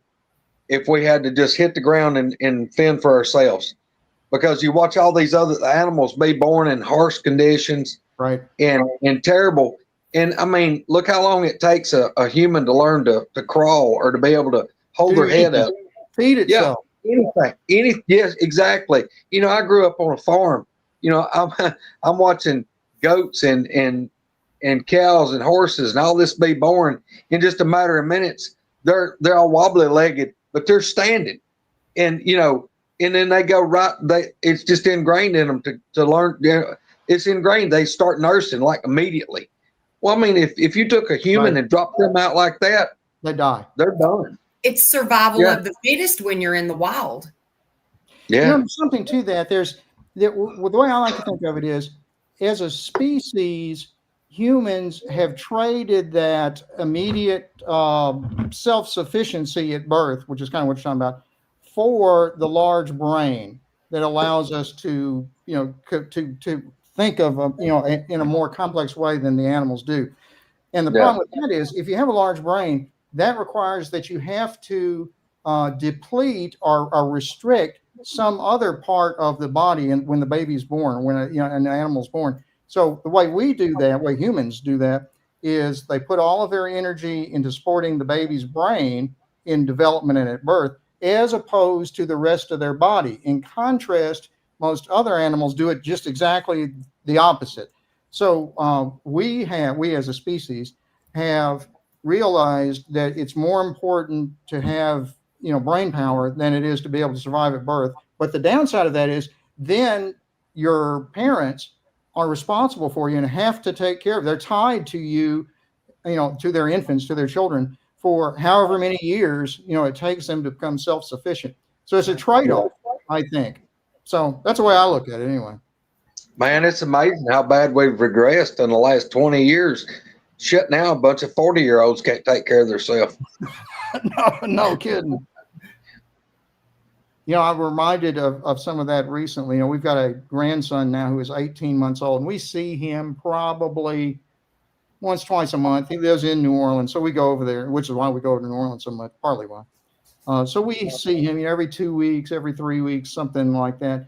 And the change that you can see in him in just that 2 or 3 week time period will remind you of how remarkable the human brain is. He can go from, you know, having no words that he can say to 3 weeks later being able to converse. You know, it's fascinating. So just, you know, has reminded me in the last few months of that. Wow. Yeah, it is one thing about it, man.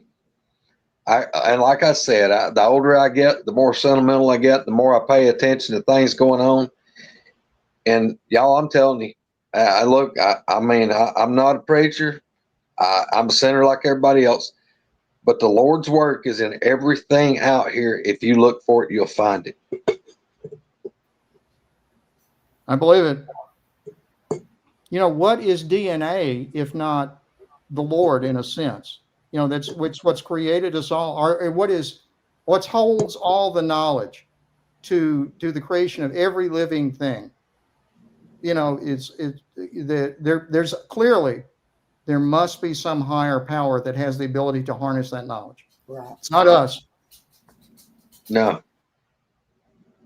All right, so Spencer, I didn't ask you yet. So what is Bigfoot? Oh, no, I don't know. I will say on your other line of questioning, whenever you were talking about the hair morphology to the point where maybe it might redirect light and everything. I know that that's a common theory in the field. I don't think it's not the way that I view it, but that doesn't mean anything. It's just my opinion. But more to the point though, the hair thing, yeah, that's one thing. Not being able to see them for whatever reason, yeah, that's one thing. Like Greg talked about, I've gotten growled at, and like he said, looked right there, and there was nothing there. There was nothing that anything could have hidden behind. But at the same time, I've seen the battery string. I've seen the spooky fluid shadow movement thing. And it would be one thing if you're just talking about, hey, there are certain points where you can't see them, even though you should be able to see them. It's a different thing whenever you get into, now, me personally, I've never experienced mind speak or anything, but take into consideration the amount of people that have said stuff like mind speak, having dreams about them, the whole orb association with them. Whenever you put all of it, if you're not looking at a very small sliver of their aspects, if you're looking at the bigger, from a zoomed out view, the bigger combined thing that everybody is saying, I think it does lead into something more than flesh and blood. I think they're flesh and blood, but they have some kind of skill set or abilities that we don't understand. And I'm not sure we're ever going to be able to pinpoint and say, this is what it is, because back to what Greg was saying, I'm starting to approach it from the point of view that these things are intentionally a mystery. There's some kind of hoodoo to them. They can do some weird, crazy stuff, and I don't think we're meant to 100% understand it. But having said that, I think they are flesh and blood. I just think they're flesh and blood plus something else. I don't know what. I can't put it into words or contextualize it, but they're flesh and blood plus something else. Well, you know, maybe they do change their energy or something, like you was talking about the hair, or maybe they just do like that shape that I was talking about, that I felt like I was doing, where I couldn't control my body and I felt like I was just like really, really quick vibrating. Maybe they do that, and maybe it shakes the hair so much that it makes them invisible. Maybe there's nothing supernatural to them at all. Who knows? I mean, I'm just saying that's where I can't tell you personally, because I get all these weird random things that just like pop in my head, and I'm like, well, if they can do this or that or whatever. So, I mean, I just can't have an opinion on it. Well, let me throw one more thing out for sure. All right, here's where a lot of people get all tangled up, and they start arguing, they start complaining, and people get their feelings hurt. Look, there's none of us know. We can all have opinions, but we can't. None of us prove none of it. Right. And that's what it always just kills me, because people want to die on this hill of an idea. And look, I can't prove mine. I mean, I can tell people what I think, but if somebody believes totally the opposite from me and they want to talk to me and we can be respectful to each other, that's awesome. That's what it's about, is for us to talk about this, discuss it, listen to different views. We don't have to be at wit's end or argue, because look, I can tell people my experiences and what path that led me down. But Right. Guess what? I am 100% open to listen to other people's ideas and see if we can roll it all up in this ball and see if that'll advance us. This arguing and bickering and poking fun at people, that's not helping nothing. Nothing. Just be adults. I mean, and let's just talk about things. The closest I think that you're going to come right now in our current position of understanding boogers, dogman, cryptids, I think the closest thing that you're going to come to a middle ground is in the area of getting that infrasound, because we know for a fact that there are animals that can emit infrasound. Infrasound, we know for a fact, can jostle your organs. Whenever it hits the brain, it can cause various symptoms on other people. And it would explain a lot from the physical point of view. It would explain a lot of what people were talking about on the woo side of things. Sure. Because infrasound, if it's vibrating your brain, your eyes, your occipital nerves are just translating information from light. They are forming a picture and putting it in your head. If something messes with that, your brain, it could easily make you uncontrollably nauseous, fearful, scared, high anxiety. It can make you not see something that's right there in Or front of you. hallucinate, see something that's not there. And auditorially could make you think that you're getting messages and all that kind of stuff. I think at this point that's the closest we're going to get. That's on a line. weaponized. I mean, that, you know. Well, the government does it. Exactly. I mean, they do weaponize it. But animals do it too. I mean, animals will stun their prey. Large predators can stun their prey with infrasound. Tigers can anyway. Yeah. Tigers and probably sharks and some other things too. Elephants, whales, I think they've been documented with it. But and all it is, it's a sound wave that's below the level that the human ear can hear. So there's nothing mystical about it. I mean, we know exactly what it is. And I think on a technology end, I think when we get into a better position, better advancement with radio frequency detection, whenever we get into better areas with some of these subsonic frequencies, I think we'll probably start seeing some results with that kind of stuff. But up until then, for all I know, I mean, aliens could land, on the White House lawn next week. So, I mean, the whole subject may be null and void. I don't know. Rusty, what do you think about aliens? Somebody told me last week when they were predicting the so-called rapture, and I thought, well, okay, I got this dental work coming up. Maybe I don't need to worry about that. I ain't going to the dentist, so save that rapture I won't need to. So my deal, man. Listen to all these predictions, and look, I'm not preaching, but I swing myself off of the whole deal of no man shall know the time nor the hour. That's right. Yeah. The guy that works with me every day at work, he's like, do you see the new thing about that 3-1 Atlas? I'm like, I don't care. If it's an alien mothership that lands, there's nothing I can do with it. If it's a comet that just goes by, that's kind of what I think it is anyway, then life carries on. There's nothing you can do with any of this stuff. Yeah. Yeah, and I heard you ask me about my thoughts about aliens. And again, I guess I would say it's kind of the same thing in that I've never had a personal experience. I cannot say I've ever seen anything or had any kind of experience that I would attribute You're in New Orleans. to something otherworldly. I mean, yeah, we see weird shit in New Orleans all the time. Yeah. But there's usually a source of it. At any rate, and I went to, believe it or not, I went to Roswell, New Mexico, and saw the crash site out there from 1947. I've been to what is it? Area 51 in Nevada, and I've been to Skinwalker Ranch in Utah. I never saw anything at any of those places that I couldn't experience. But you didn't even get any weird feeling at like Skinwalker Ranch. Oh, nothing. I was trying to.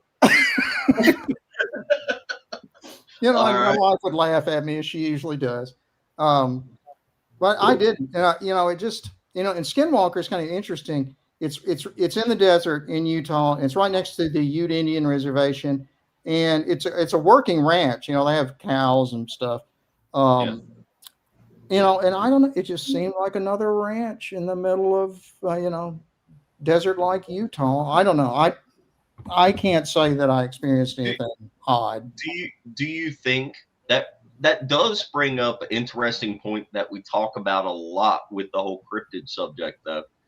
Do you think there is a possibility that, I know you said you were trying to feel something, but is it possible that certain individuals are just more sensitive to subtle frequencies, energies, and maybe they perceive it and the person standing right beside them doesn't? Oh, absolutely. You think about there are people whose hearing, for example, they can hear at a higher frequency. About the highest most humans can hear is 18 to 20,000 hertz, as they call it. And that's just a measurement of wavelength.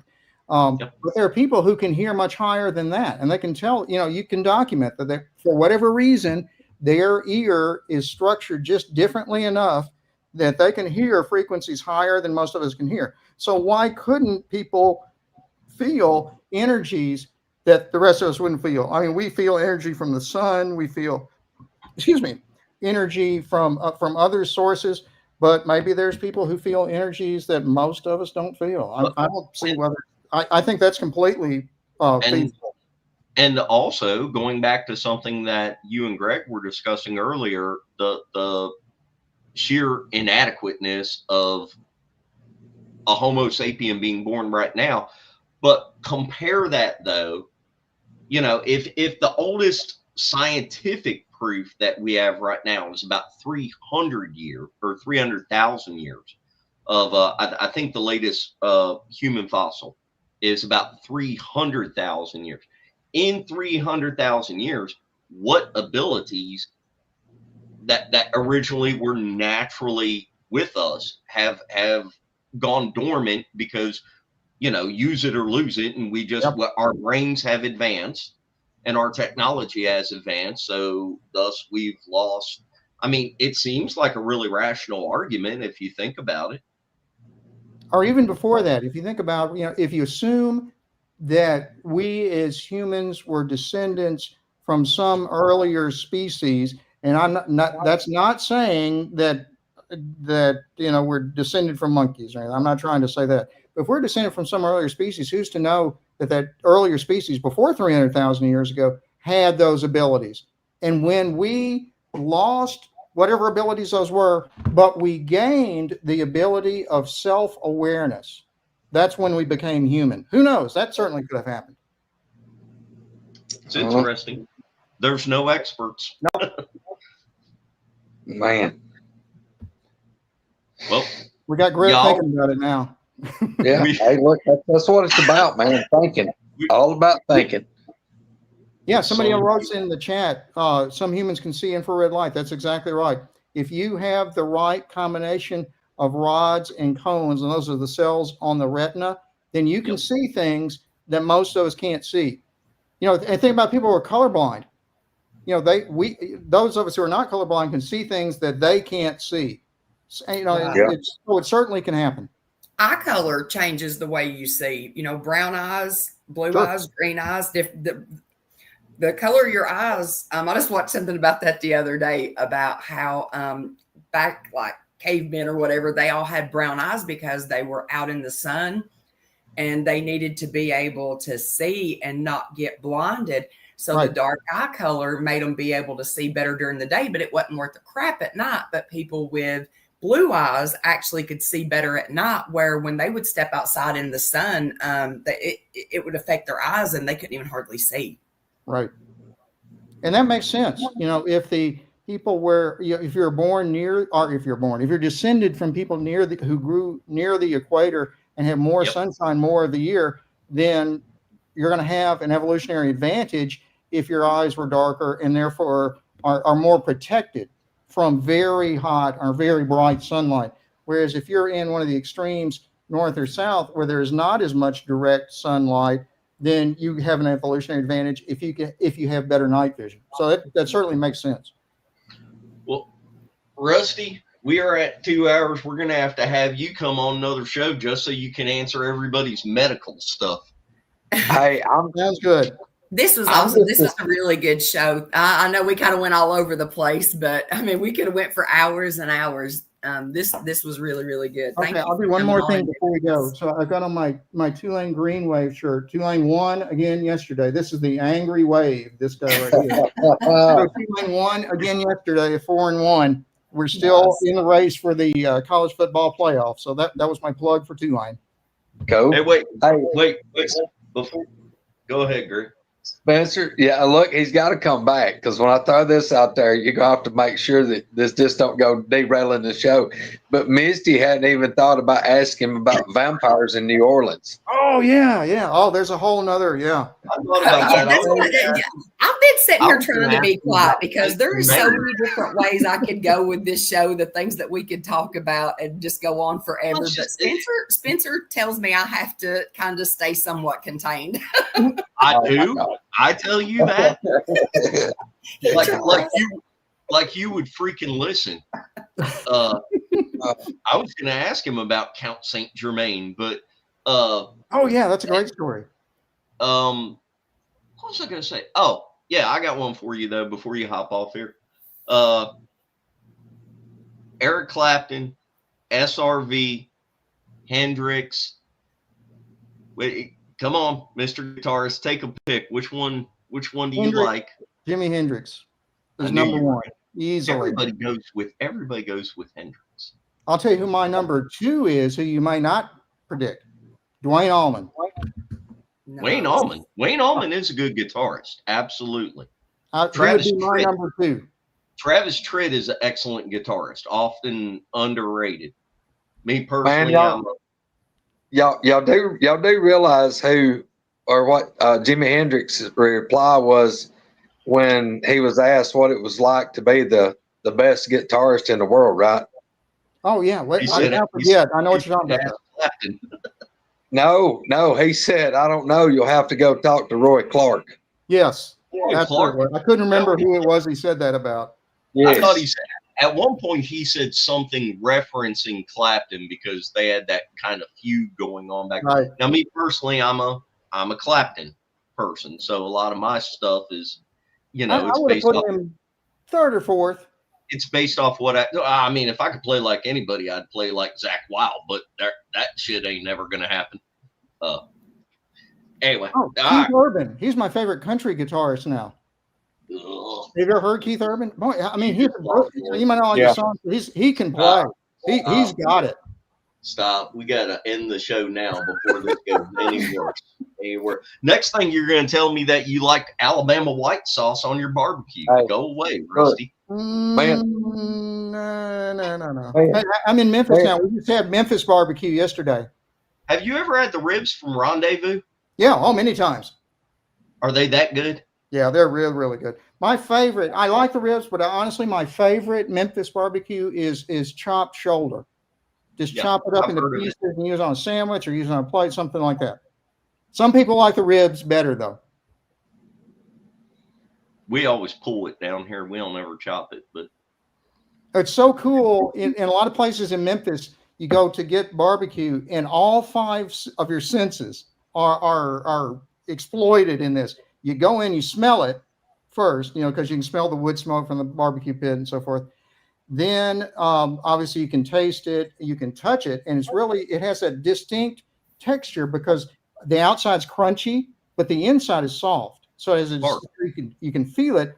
You can even hear it because you hear the woman in the back chopping it up as you're standing at the counter waiting to get. So you hear it, you smell it, and all of your senses are stimulated by barbecue. Wow. Spencer, go ahead. Smelling food does that when you get out and smell it. Spencer, go ahead and tell them how bad it tears you up when Misty starts dissing on Keith Whitley. oh, it does. It breaks my heart to the highest level. I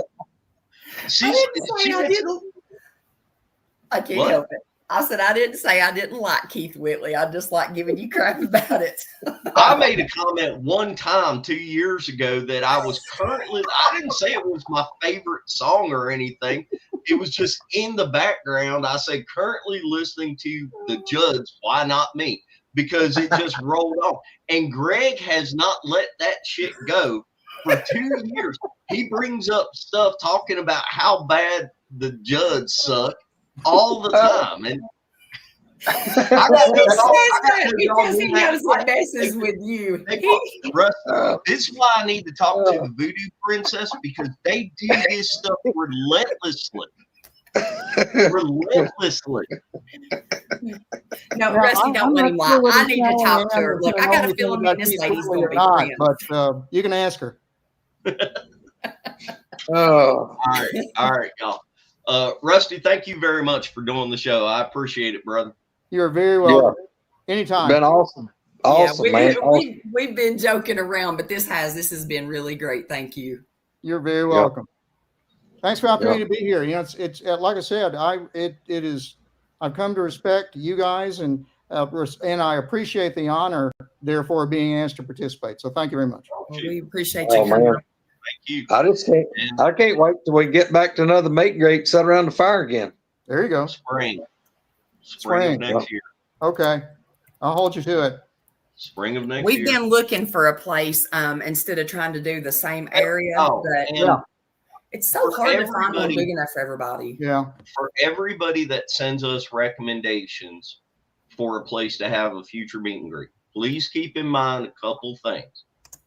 It's got to be big enough for well over 100 people, preferably 150 or so. We keep getting right there at that threshold. I'm sure that we're going to go over it. So it has to be big enough for at least 150 people. But it can't just be that. If it requires payment, a lot of times the payment amount for that many people is astronomical. Right. It's not something that I feel comfortable passing on to everybody else. So it either needs to be manageable for us to pay for it, or it needs to be somewhere free. But here's one of the main things. It has to be somewhere that will allow RVs and generators. We have a lot of individuals that are not going to tent camp.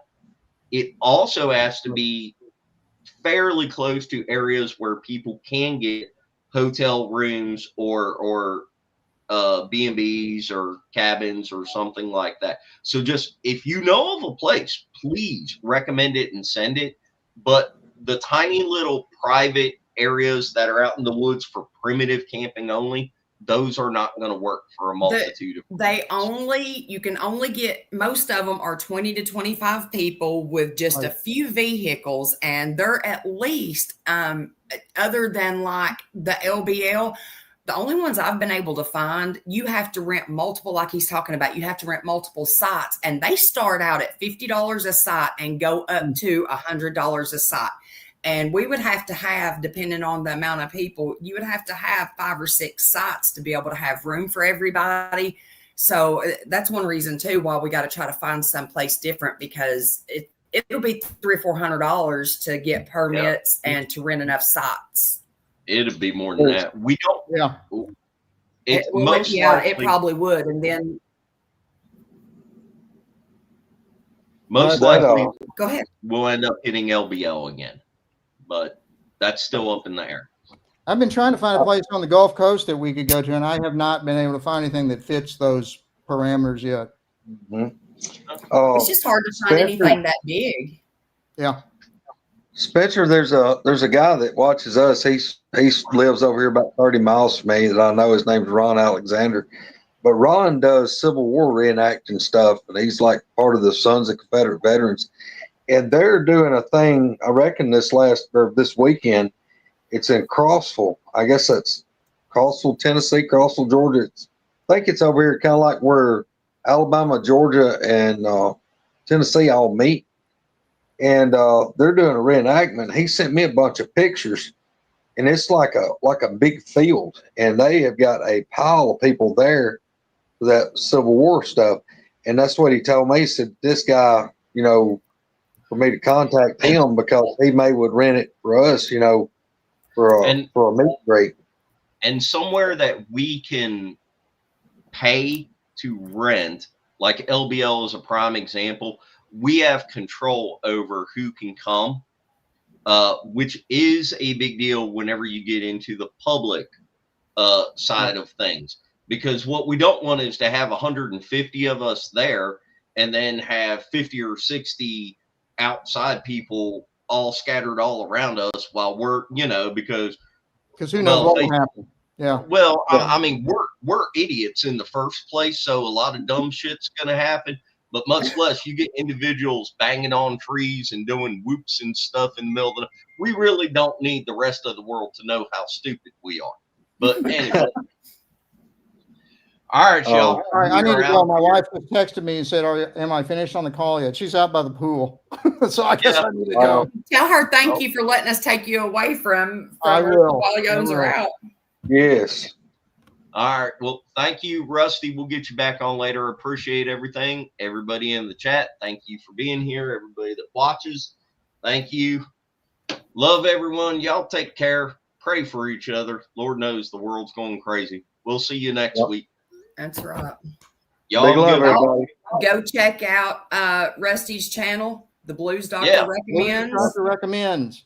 5 o'clock. Go check out Chad and Erica on the Oddcast podcast. I think they're getting ready to come on actually in like 20 minutes, 20 or maybe, I don't know if it's my time or not. Another hour. Yeah, it's about an hour and 20 minutes. Hour and 20 minutes. Okay, so it's not 5 o'clock my time, it's 6. But yeah, y'all go check them out too and jump in the live with them. Yep. But thank you guys. Y'all have a good Sunday. Love you, Spencer. You look so pretty sitting there today. Rusty, I need that priestess number. All right. Thank bye. you, sir. Bye, y'all. Oh, man, look. On the computer, you have to hit okay. Anyway. Just turn me on, turn me up, turn me loose.